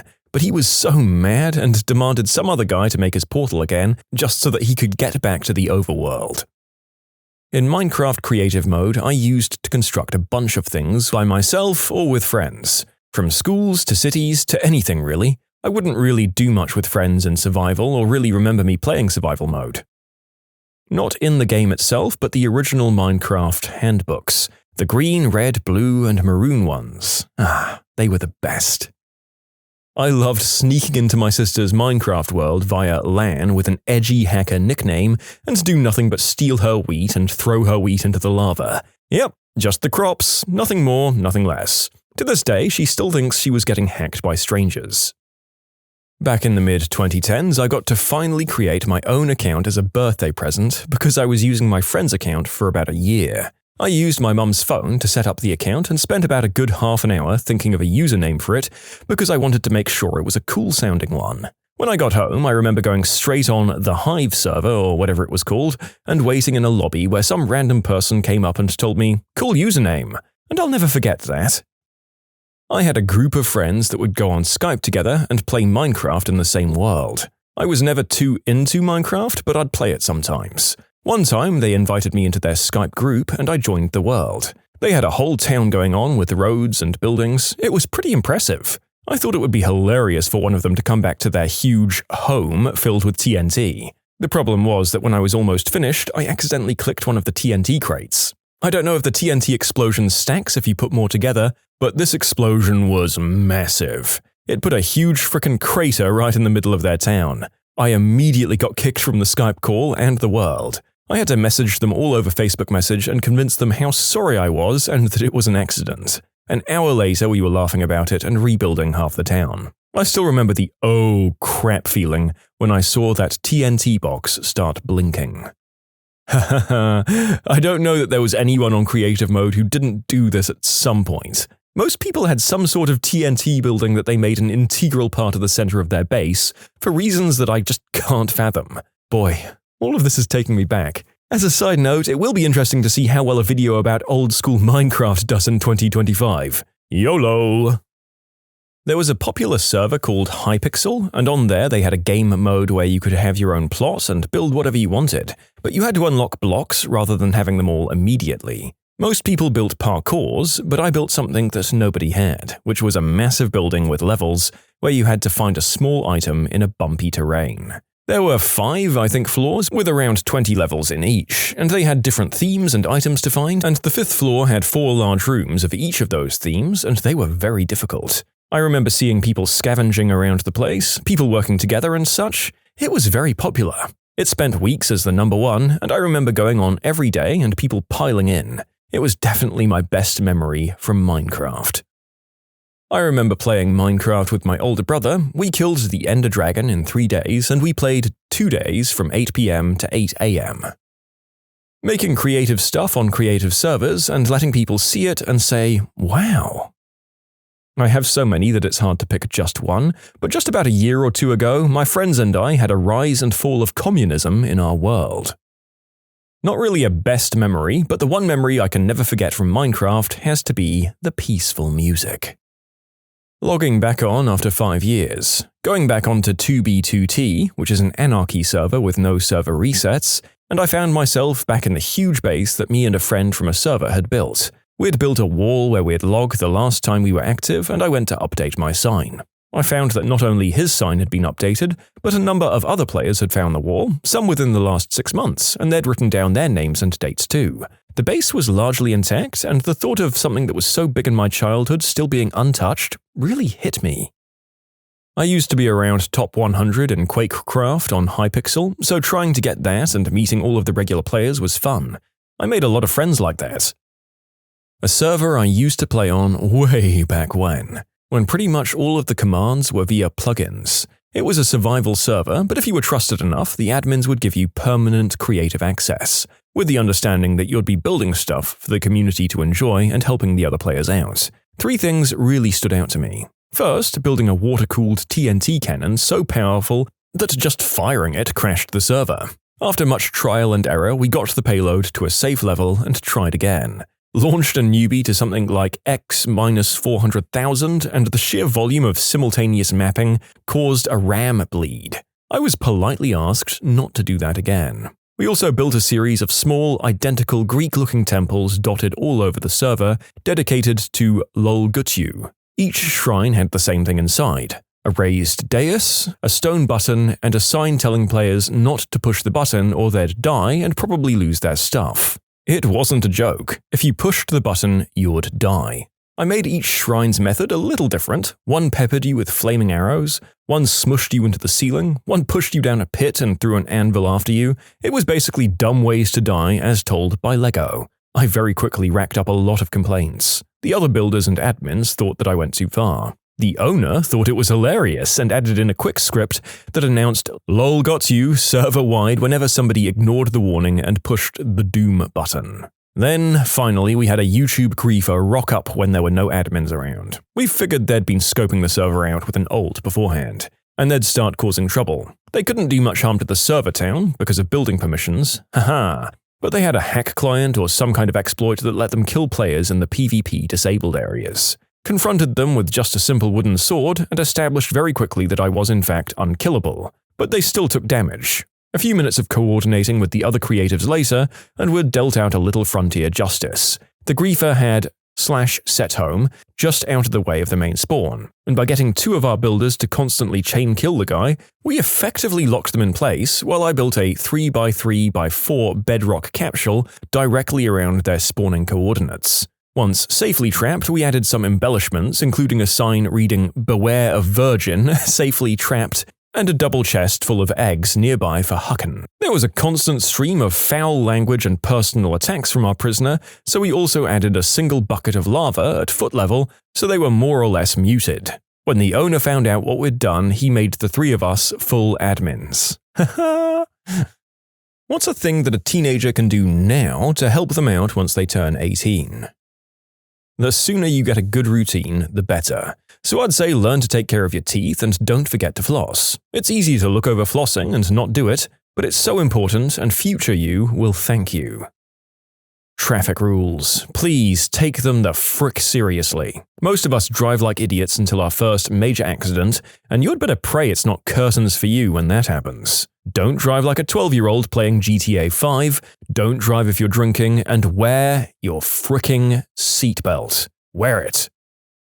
Don't be afraid to make mistakes, but don't risk mistakes that will severely compromise the rest of your life. What I see across cultures and countries is an enormous pressure to be perfect, so high that nobody can possibly ever meet the pressure. So people make mistakes, as they should, but the problem is that the pressure to be perfect makes all mistakes seem the same. Risk losing some money, risk making relationship mistakes, risk losing friends, risk losing a year. Those things are fine. Don't risk 6 figures of debt, which means students without a degree or a good major or a good GPA to show for it. College is a great investment if you also put the time and effort in to succeed. You shouldn't risk disease, don't risk death, don't risk pregnancy, don't risk substance addiction. Do not risk a felony conviction. Take the kinds of risks your 25-year-old self will laugh about. Don't take the kind of risks your 25-year-old self will curse you for saddling them with. Be social, but remember friends will come and go. Don't invest in people that won't invest in you. Get ready for your friends circle to shrink by half or more. And that's okay because your adult friends will hopefully be much healthier and happier for you than your teenage friends. Smoking. I started with cigs so that I could take breaks from work in construction. I'm 27 now and I can't quit vaping. This sucks.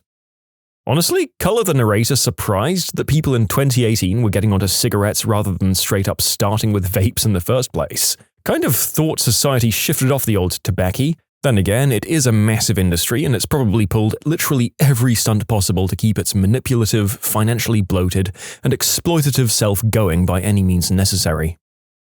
Learn some basic cooking. Learn how to wash clothes, hang them up, do ironing. You might be moving out soon, so practice the skills you'll need. Imagine all of the things you'd have to do if mum and dad weren't around, and start practicing them. Draw up a budget, look at how much to rent in the place you want to live, add in food and electricity and mobile phone and internet. Don't forget to add bond too. Taxes. How to vote, how to write emails. I've had to teach several first years at my university how to do these. I get a lot of emails from customers at work. Trust me, plenty of people well over 30 don't know how to write emails. Some email tips off the top of my head. First, tone. Be polite, use proper grammar, sentence structure, and capitalization. Word choice. I sometimes get emails that use slang terms or acronyms that I've never heard of, and I have to look up. Industry-specific terminology and acronyms are fine though, as long as the audience for your email would reasonably be aware of them. Formatting. Effectively using bullet points, bolds or italics, hyperlinks. Those things can improve email communication by a lot. And questions. If possible, try to keep emails to a single question. That's not always possible, but if you have an important question that you need answered in an hour, and a trivial question that doesn't have a deadline, it's better to ask the first question and save the trivial one for another time. If there are 3 questions buried in 6 or 7 paragraphs, I'm more likely to miss them than if you ask them at the same time in a numbered list at the bottom. Some people prefer to ask their questions in line and just bold them. Not my preference, but it's much better than a hidden question mark. Oh, and use question marks when you ask a question. Listen to your desires and dreams. I'm 28. My goals and dreams now are vastly different than when I was 18. Listen to those changes. For a long time, I kept chasing a dream almost because I felt I owed it to my younger self. It's okay for your dreams to age as you age and your circumstances change. Who you are now will not be the same person you are at 23. And as you grow, listen to your internal monologue. Dreams and desires change. Grow with them. Piggybacking off of this, make sure there are some hobbies you really enjoy, and preferably some which you can do alone or at home. Don't rely on other people for entertainment. Taking care of your physical and mental health before you fall into the trap of, "Oh, I don't have time for that." Really sit down and think about how you can better yourself for your own sake. Authorized user is a sort of cheat code in the credit world. If your parents have decent credit and take care of that crap, see if they make you an AU on a card and then lock the card up in a box. Being AU makes the credit history of the account show up on your credit report. If financial responsibility is a big deal in your house, this can have some major advantages when you're trying to get started. Yep, it's totally a cheat code, but it does work. I'm 30 and my credit history is 22 years according to my credit report. I remember my mom telling me that she was going to do this, but I didn't really understand what it meant. Thanks, Mom. Don't ask your parents to do this if they have bad credit, though. That'll just weigh you down. Remember that at 18, you're now risking real jail time. Relationships. As soon as you hit 18, things start becoming real. Don't get married without being sure of your future spouse. Don't go unprotected doing the deed. Don't get into a relationship where your other half will get you in trouble with the law. Your data trail online. Old Instagram and Facebook posts can come back and haunt you during future interviews. Do a spring clean and nuke everything. In some jurisdictions, Europe, maybe California, you can have things purged under privacy laws. Learn how to take care of yourself. Take full responsibility for everything that's happening in your life. Create big goals and have a life purpose if you have one. Focus on saving money and don't buy stupid crap to impress people who you don't even like. A big thing you should learn, along with having goals and a purpose, is to be flexible. Stuff happens sometimes, and you've got to know it's okay for plans to change. I'm 17 and I'll be turning 18 later this year, so I look forward to reading these responses. Don't be afraid to walk away from a job or person that's toxic. Start saving now so that you can walk away. Community college is your best friend. Go there before doing the last 2 years at 4th year. Trade schools are just as viable. There's no shame in being debt-free at 22 making 60K. And 3 to 5% of all income should go to retirement starting now. Go open a Roth 401k. Getting your crap together. 18 is not the age you should be thinking you're a full-blown adult. No, you need to go venture into the 20s for that. But between 18 and 21, you just gotta get your crap together. No matter what it is. Financial, mental, physical, just do whatever it takes to make sure you can fully prosper from stressed-out teen to battle-hardened grown-up. I was going to say something along those lines, like work on being self-aware or self-reflection. As ashamed as I am to admit it, I was very resentful when I joined the adult working world. Everything that wasn't going right for me was because of external factors holding me back. That was simply not true, or at least it was exaggerated. That mindset gets you nowhere quickly. I'd say that a lot of these really good suggestions other people have on here could be solved by starting with someone who developed a good self-awareness of how they're acting or thinking about stuff coming up in their life. 18-year-olds will get that brutal dose of reality sooner or later. What's critical is how they react to that initial challenge. If you can avoid passing the blame, regardless of whether it's within your control or not, it will begin a slow trend towards taking ownership of all aspects of your life. Develop healthy habits now. Proper nutrition, a steady sleep schedule, regular exercise, stuff like that. You are in a fantastic position to build a healthy lifestyle that will elevate your quality of life for the rest of it. It is much, much harder to change existing unhealthy habits that have been established for years. Most people aren't able to. Give yourself the best chance for a lifetime of health and happiness now. The first few years of your early 20s will fly, and then one day you'll wake up and be like, I'm 25? I'm halfway to 50. Oh boy, the narrator remembers his quarter-life crisis, sitting in a bar with friends and a 1,000-yard stare a few days before I turned 25. And then I kept on behaving like a teenager for another few years, so honestly, maybe my crisis should have shaken me more to make me get my act together. Learn how to learn. Most of us had no idea how to do taxes, get a mortgage, vote, fix a broken electrical socket. You just need to know where to go to learn things, and I think the younger generations are already exceptional at finding information. But there's a sort of learned helplessness some people have, especially those who didn't have to learn things while they lived at home, where if something seems confusing or hard, they just give up versus actually searching out more information. Sometimes YouTube is great. Sometimes you need to call an expert, and sometimes you need to take a class. For example, check Reddit personalfinance to see how many people post about not understanding their car loans or mortgages, or just give up on filing their taxes for years because, quote, it's hard. Just learn about things before you jump in. Your mental health. Don't set so many goals for yourself that the stress makes your mental health suffer. Take some time for yourself. Do nothing with it, just recharge, even if it's only a couple of hours a week. It gives you something to look forward to. Also, learn how to budget and save. Credit cards. Networking for job prospects. Seriously, just getting out and building a social network can help so much, especially if you're networking in the same field as you're going into. Read every document that you sign. You're now accountable for everything you put your name to. Careers that have lasting happiness, financial stability, and ways to move around in a field to prevent or in case of burnout. Not cooking is what I'm trying to say. Time management, finances, foregoing college, and working for a few years. They should really begin to try and understand why they're doing the things they're doing. Are you going to college because that's what your teachers and parents are saying you should do? Is it a practical choice? College can be good, but a lot of jobs you could have gotten with a degree, you can get without one. You may just end up robbing your future self for a delayed adolescence. If you're plagued with debt and existential dread, please consider these at the bare minimum. Clean your teeth twice a day with a soft or extra soft brush, and fluoride toothpaste. Hard brushes are inefficient in cleaning small crevices and are prone to sanding away your enamel. Floss as well. Apply physical sunscreens containing titanium or zinc oxide for any amount of sun exposure. Chemical sunscreens are effective, but they'll cause tanning and pose a higher risk of free radical damage. Keep hydrated by leaving full water bottles around your desk or workspace. Turn it into a routine rather than an exception. Incorporate legumes, whole grains, and vegetables into your diet. Otherwise, the constipation will force you to spend more time on the loo and lend a higher risk of backside prolapse, hemorrhaging, or other declines in the quality of your life. And get those Zeds in, bro. Chronic sleep deprivation will shorten your life expectancy and predispose you to depression and anxiety. And hug your heckin' pet for that free oxytocin.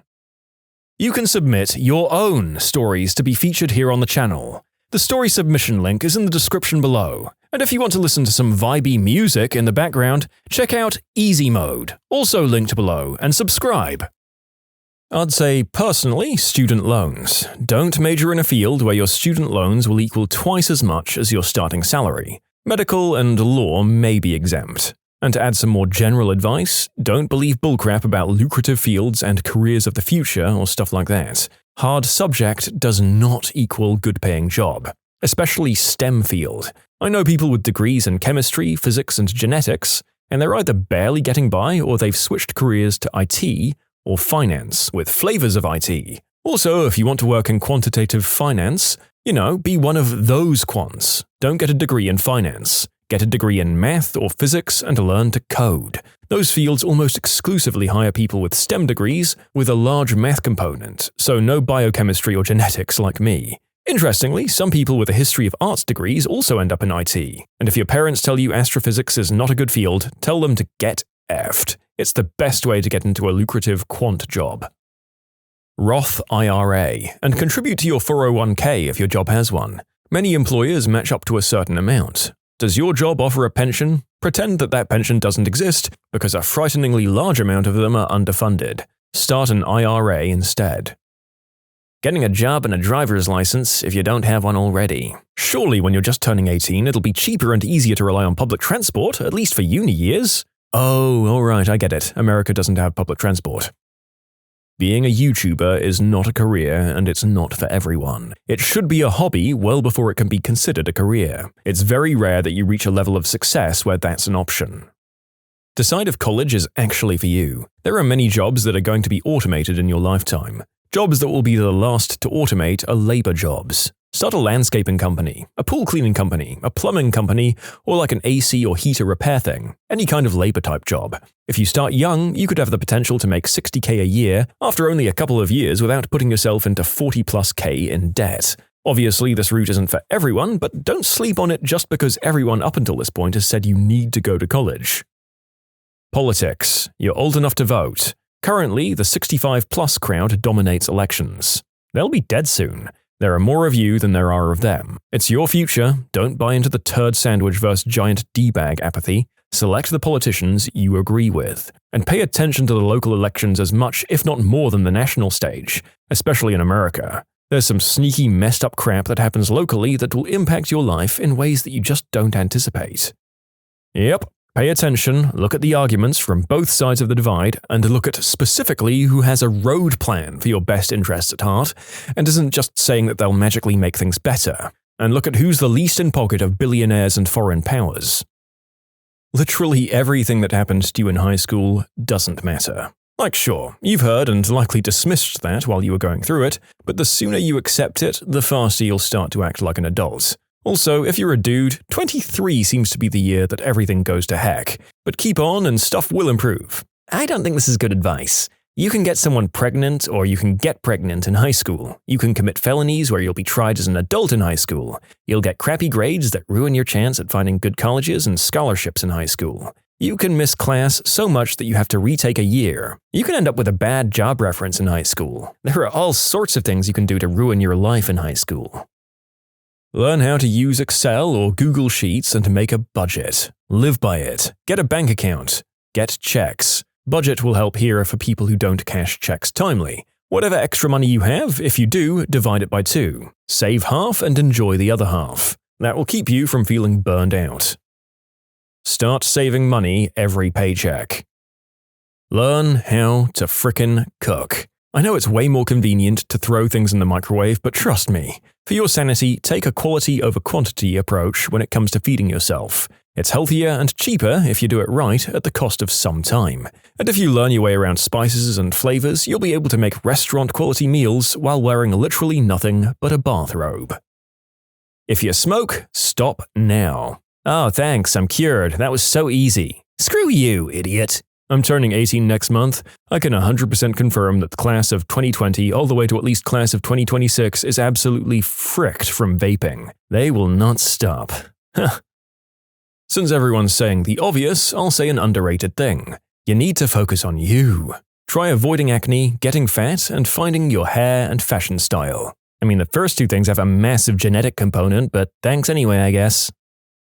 Your social media profiles. More and more good-paying jobs are conditional upon a background check that involves social media research. More and more companies want to know who you are as a person to make sure you'll be a good personality fit for the company. Skills are only part of the picture. To better gauge this, invasive social media screening is done. The separation between personal life and professional life is quickly being eroded. Teachers get fired for their social media posts. You could be one party picture away from losing a $75K a year job to somebody else, even if that picture was taken a long time ago. Like you could be 22, graduating college, and a background check found something you posted 4 years ago that's being used against you. So start being careful about what you post online now, because in the future it might bite you in the butt real hard and you might not even realize it. You kids should be focusing on politics because it will affect your lives more. Yes. Register to vote, learn about and engage in more than just presidential elections. One of the best things young adults can start to do is solidifying their values and distinguishing from their parents. So many young people are just an extension of their parents' beliefs. Learn for yourselves. This is one I'm not seeing a lot. Learn to talk. 20-year-old here. So many kids nowadays are so locked into their tech that they simply don't have proper communication skills or don't know how to act in a social setting. Practice conversing. Be comfortable talking to people. It will only benefit you tremendously. Even if you're an introvert, you should at least be able to hold on to like half of a conversation where it seems like you're engaged and committed.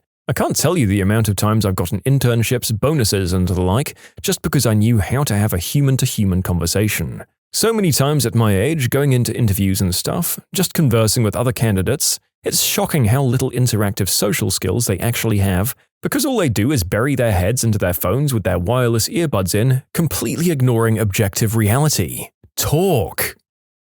Who's bullcrapping you? Who out there really has your back and is a straight shooter? When are you just getting a sales pitch? Don't get me wrong, there's nothing wrong with being sold to, but know how to recognize when you're just buying hype and buzzwords. Take note of what you consider a joke. I've noticed on Reddit it's common for people to say over and over again, "It's just a joke," or "It's just a meme, don't take it so seriously." But at the same time, why is it so many people here find jokes and memes about other people ending their existences, depression, low self-esteem, loneliness, mental instability, financial ruin, existential dread, and debt so funny? Masking your insecurities and humor doesn't help you in the long run. Misery loves company. As you start out on your own, it's important to start saving as much money as you can and delay gratification. Don't just live paycheck to paycheck and buy every shiny bauble that you can. A rainy day fund is important, because sooner or later, it rains. Plus, you'll get older eventually and want to do things like buy a house or start a family. Hand washing. I feel like not enough kids are learning how to cook anymore. Chillingly accurate. This is especially frustrating when you consider the fact that finding a recipe is as simple as watching a YouTube video. That is interesting, isn't it? Unlike our folks, we really have the knowledge of how to cook anything we want at our fingertips. Maybe that's why we don't practice or write down recipes. And yet, even my older millennial generation feels like both guys and girls have a certain lack of any culinary skills, even up to their late 20s. Honestly, being able to do some basic stuff in the kitchen seems to impress some of my peers way more than it should. That 14-day free trial is coming to an end. Depends on the person, but responsibility over stuff and realizing this is the real world. If you're going into college and you're going to have to take out student loans, you have to think about your degree as an investment. This means you have to realistically evaluate the earning potential of your degree compared to how much in loans you're taking out. A classic example, a psychology bachelor's degree is infamous for being somewhat worthless in terms of earning potential on its own. In order to make money in psychology, you have to get a PhD as well. So if you take out $100K in loans for a psychology bachelor's degree by itself, that's not a good idea. My generation, I'm 36, grew up being told we could be whatever we wanted and to follow our dreams. Unfortunately, you have to be more grounded in reality than that. Don't go to college just because it's the default. Choose the best plan of action for your goals. Start putting a little money aside every week right now. How to do your taxes. I don't know why things like that aren't taught at school. The tax system, in the US anyways, is pretty damn complex. It's because it changes slightly every year. And it's because the schools don't want the liability. Finances. Just put 20% away. Pretend it doesn't exist. You need more money? Tough it out until you find a better job or get a raise. Sunscreen, moisturizer, investing, and mental health and mindfulness. Watch Graham Stephen on YouTube. He's a great financial YouTuber that gives good advice and he's not condescending about it either. Retirement accounts. Throw crumbs into them during your 20s and compound interest will do its magic, giving you a very comfortable retirement. What was the most fail excuse a restaurant customer had for sending back a meal?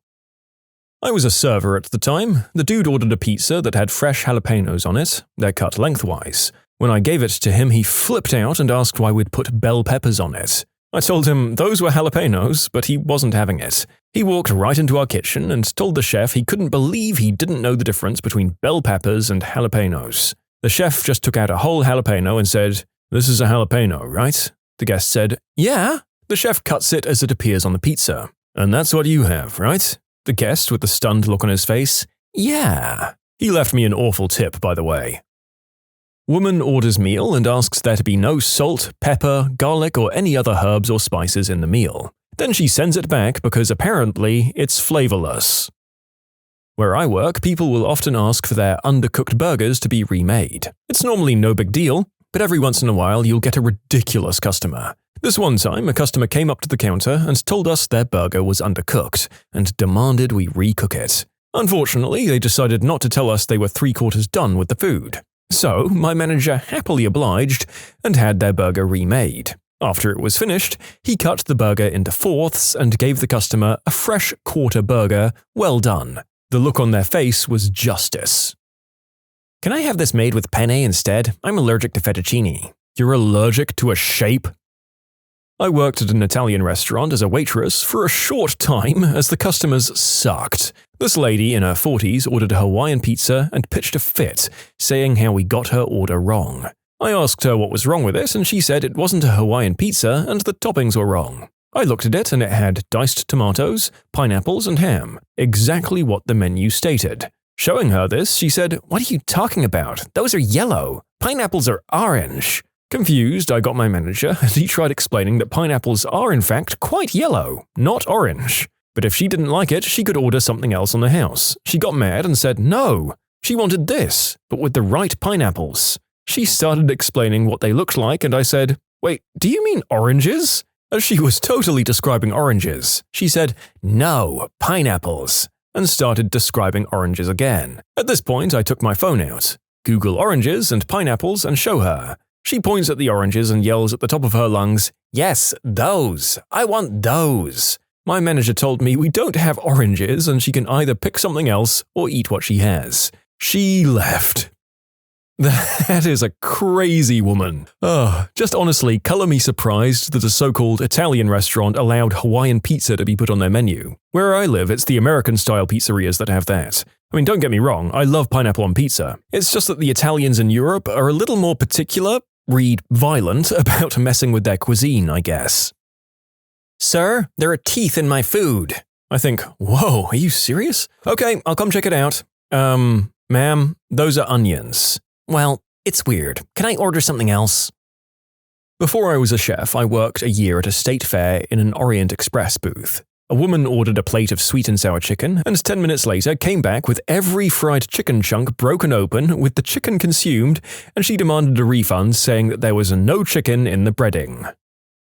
I used to work at a zoo snack bar. We had some of those ice cream carts that had wheels, and we'd roll them out to different areas of the park and then stay there for the remainder of the day. On this particular day, I was stationed at the playground, one of the worst places to be because children would run rampant through the park while their parents sat around on benches, chatting with friends, or just really weren't paying attention to what their kids were doing. I'd have hundreds of kids come up to me on a daily basis and beg for ice cream, but of course I couldn't just give it to them. I'd always ask if they had any money, and they never did. I'd tell them to go ask their parents for some if they wanted money. It wasn't my problem. And on this particular day, it was exceptionally hot, and one kid had a hardcore temper tantrum when I told him I couldn't just give him ice cream.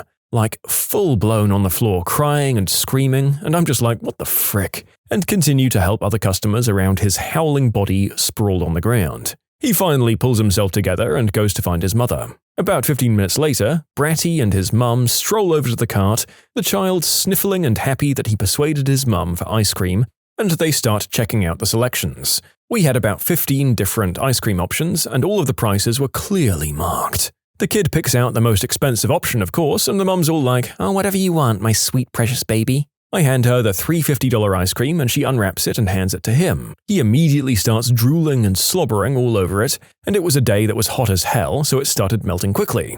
She asks me how much it is, and I tell her, gesturing towards the clearly marked sign. She then started screaming at me about how she's not paying that much, and I'm just like, "Sorry, Mom, there's nothing I can do. He's already started eating it." She was flipping out at me and finally gives me the money, all in change, of course, mostly pennies and nickels. And then she asks for napkins. F my life. The park wouldn't let us hand out napkins because too many people littered, and the amount that it costed us daily to clean up all the napkins in the park was too much for the park to afford, or so they said. Regardless, it wasn't my problem. I politely explain why we don't have napkins, and I apologize for the inconvenience, and this woman just flips out. She grabs the now disgustingly drippy ice cream from her son's mouth, starting another temper tantrum, this time with better reason, I guess, and she literally just throws it at me. She reaches into my tip jar and pulls out $3.50 and stomps away with her hysterical son, and I had to try and wipe the ice cream off my shirt with leaves from a nearby tree. I was forced to sit at my stand for the rest of the day, unable to do anything about it.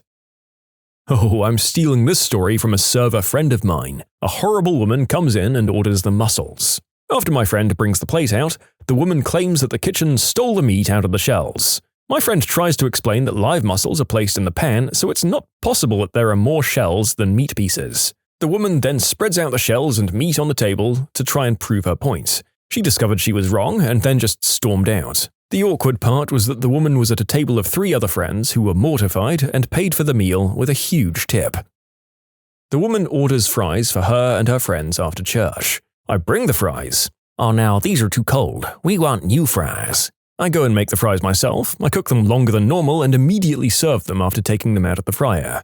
They were steaming still. The woman looks at it, touches it, and I crap you not says, "Oh, these are ice cold." Her exact words. I just had to get the manager to deal with it. Was she a senior? I used to work in a place that attracted a lot of seniors, and I learned to just microwave certain things that younger folks would balk at. The microwaving part, because it kinda destroys the meal. Soup, for one. Wasn't served until that sucker boiled, even the cream soups. I guess the temperature sense must degenerate along with taste buds once you hit a certain age. My grandmother's like this. She likes her food so hot I can't even hold the bowl. I think back in the olden days people just licked stoves for fun or something.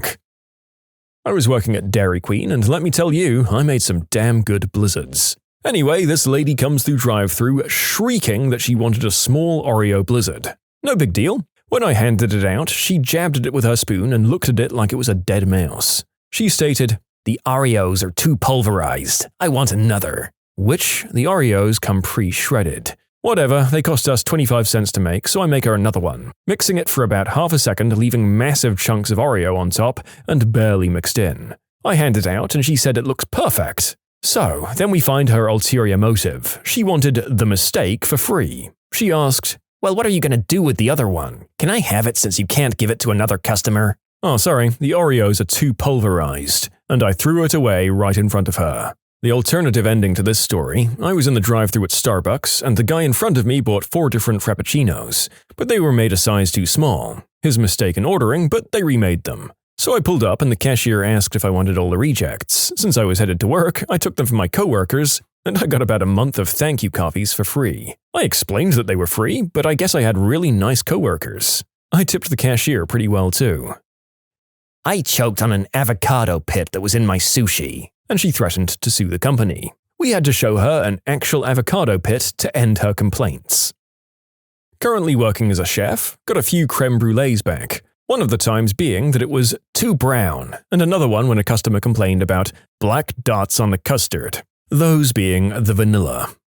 You know what, it's just refreshing to have one that's about stupid people rather than jerks trying to score free food by deliberately messing with their servers, so we'll let it pass. Once had a guy order a grade 9 Wagyu Scotch fillet, medium rare. This steak we sold for like $63, I think. It was rather expensive. He got the steak and cut it into tiny pieces because it was slightly under medium rare. Really a massive jerk move, because usually if someone says their steak is undercooked, you just chuck it back on the grill for a few seconds to get it to the right doneness. So yeah, we get this $60+ steak back in pieces, and now we have to cook another for this jerk. We make another one, no worries, and he does the exact same thing. Cuts it into tiny pieces, says it's undercooked, and he's now wasted $120 worth of food. Everyone in the kitchen is freaking livid. He then orders a pasta, which I make and send out. This guy eats the entire thing, says it was crap, and then when he goes to pay, he said to the waitress, "Just charge me for a bowl of chips. It's okay, the boss will understand because we're friends." I don't know what the waitress did. I'm not sure what the boss thought about it either, because he was out for the night. Thinking of the whole thing really just gets me so mad. I wonder if these people premeditate this kind of stuff? Like just sitting at his job all day fuming about something unrelated, and the only thing that keeps him from screaming at his family when he gets home is the thought of going to a restaurant and ruining very expensive food in an arrogant fashion. You can submit your own stories to be featured here on the channel. The story submission link is in the description below. And if you want to listen to some vibey music in the background, check out easymode, also linked below, and subscribe. As a server, a trio of ladies ordered a pork sandwich and 2 cheeseburgers. Normal, right? No.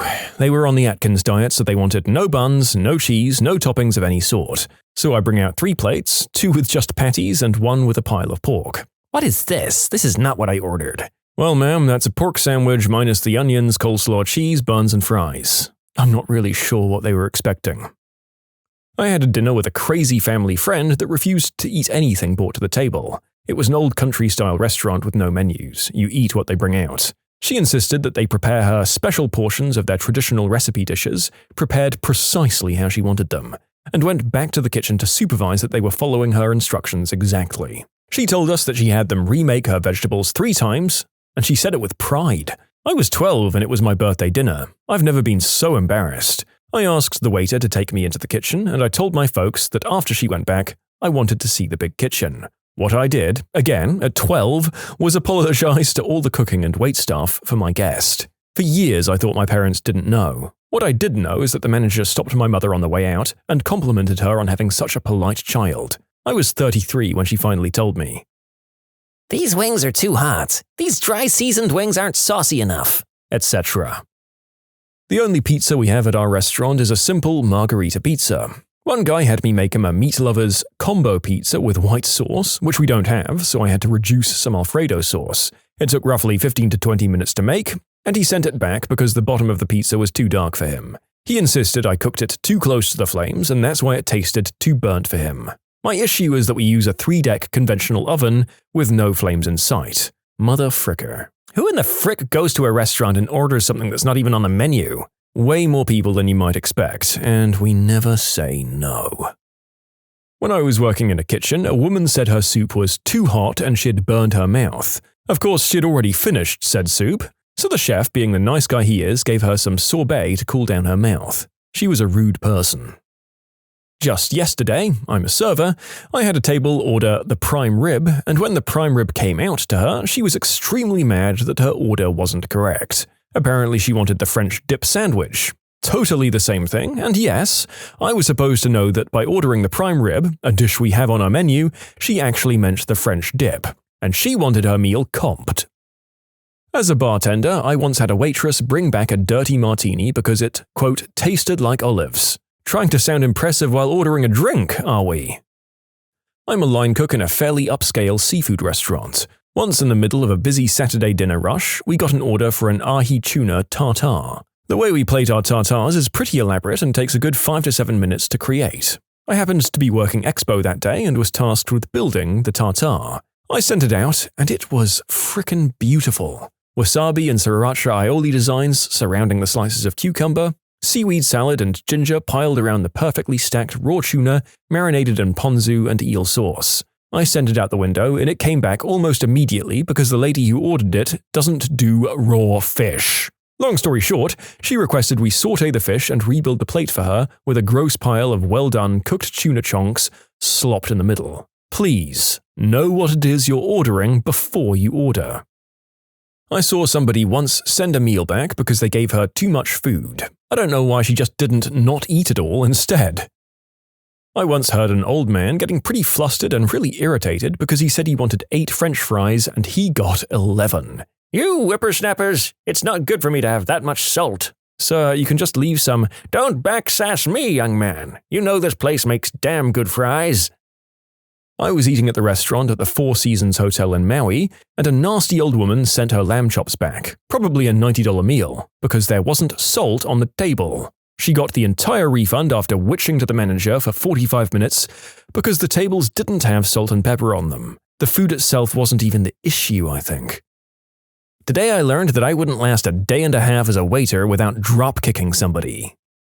Yep. As with many of our other hospitality-related posts, this has produced mixed feelings in the veteran waiter narrator. I'm alternately fist-pumping when the idiots are held accountable for being scammers, or swearing in sympathy when they get given what they want, even though it's completely their fault. I was a server some time ago. My restaurant sold large and small bowls of soup. Once, somebody ordered a large bowl and finished half of it, and then asked if they could be charged for a small bowl instead. Ugh, I hate those people. Someone ordered the 10-ounce steak and only ate half and wanted to be charged for half, while still being allowed to take the rest home. I had to sit down with this lady while she explained it all to me, and I am now dumber for even listening to her. As a waiter, I had a lady complain that her pasta was too soft, so I had it remade, but then it was too chewy, so I asked her if there was something else she'd like instead of the pasta. So she ordered lasagna. Yep. It was so awkward because by this time everyone else at her table was done eating. How are people unaware how awkward it is for everyone else at the table? Well, you see, they're self-centered. They have no idea how other people feel because they just don't give an F. I once watched a lady pluck a hair from her head and put it on her pizza. I assumed she wanted it for free. However, before she got the chance to complain, I informed her I'd witnessed it with a smug look that shut down her argument. They sent it back because the waiter who brought the food was a foreigner. I'm not sure if this applies, but I worked as a shift supervisor at a Pizza Hut. A woman with 3 kids has a long wait to get a table. I felt so bad, so I offered to pick up her bill and then sat them. She then ordered 18 pizzas for her and her 3 kids. It taught me a valuable lesson that being nice while running a business is impossible. This is exactly why you shouldn't say anything. Just when they ask for the check, say, "No, it's been taken care of. Thanks for coming in this evening." They get their free meal, but they don't have the opportunity to take advantage. When I was younger, I was a cook for a really popular Denny's. It was basically the cult spot to go to. Wedding? Denny's after. Prom? Denny's after. You get the idea. At the time, I had bright pink hair, something to keep in mind for later. Now, it was tapering down a bit, it was around 1 or so it's before bar rush. So my other cook for the shift took a break, leaving just me. One of the waitresses came back saying that one of her customers found a hair in her French toast. I saw the plate. Everything had been eaten aside from these 2 little pieces with a long black hair between them. Now, I made her a new order. French toast, bacon, hash browns, and I brought it back to her table. As I put it down, I said, "Here's your remade order. I'd like to point out that your waitress has short blonde hair." I removed my hat. "I have pink hair, and you have long black hair. Conveniently the same color as the hair you found. Next time you want free food, go to a frickin' soup kitchen." And I went back to my line. My next manager and GM were both huge green herb smokers at the time and thought the whole thing was hilarious. I used to work for a sandwich restaurant that you filled out your order on a paper bag on and wrote your name on it, and when it was done, we'd call out your name and you'd come pick it up. The sandwich making process took about 5 minutes, so most people would go and fill up their drinks and sit down to wait. But not a few special snowflakes. They'd come in, order, walk to the end of the prep line, and just grab the sandwiches that were there as the actual owners of said restaurant were approaching. They'd sit down and begin to eat it. The sandwich thieves would then get very flustered that the sandwich was nothing like the one they'd ordered, and push angrily to the front of the line to yell and complain, while the people whose sandwiches had been taken began to do the same, and we had to make a ton of replacement sandwiches because a group of idiots didn't understand the concept that if they didn't fill out the bag for that sandwich and if their name isn't on it, it's not theirs. Apparently, there were too many cherries in the cherry pie. Frick you.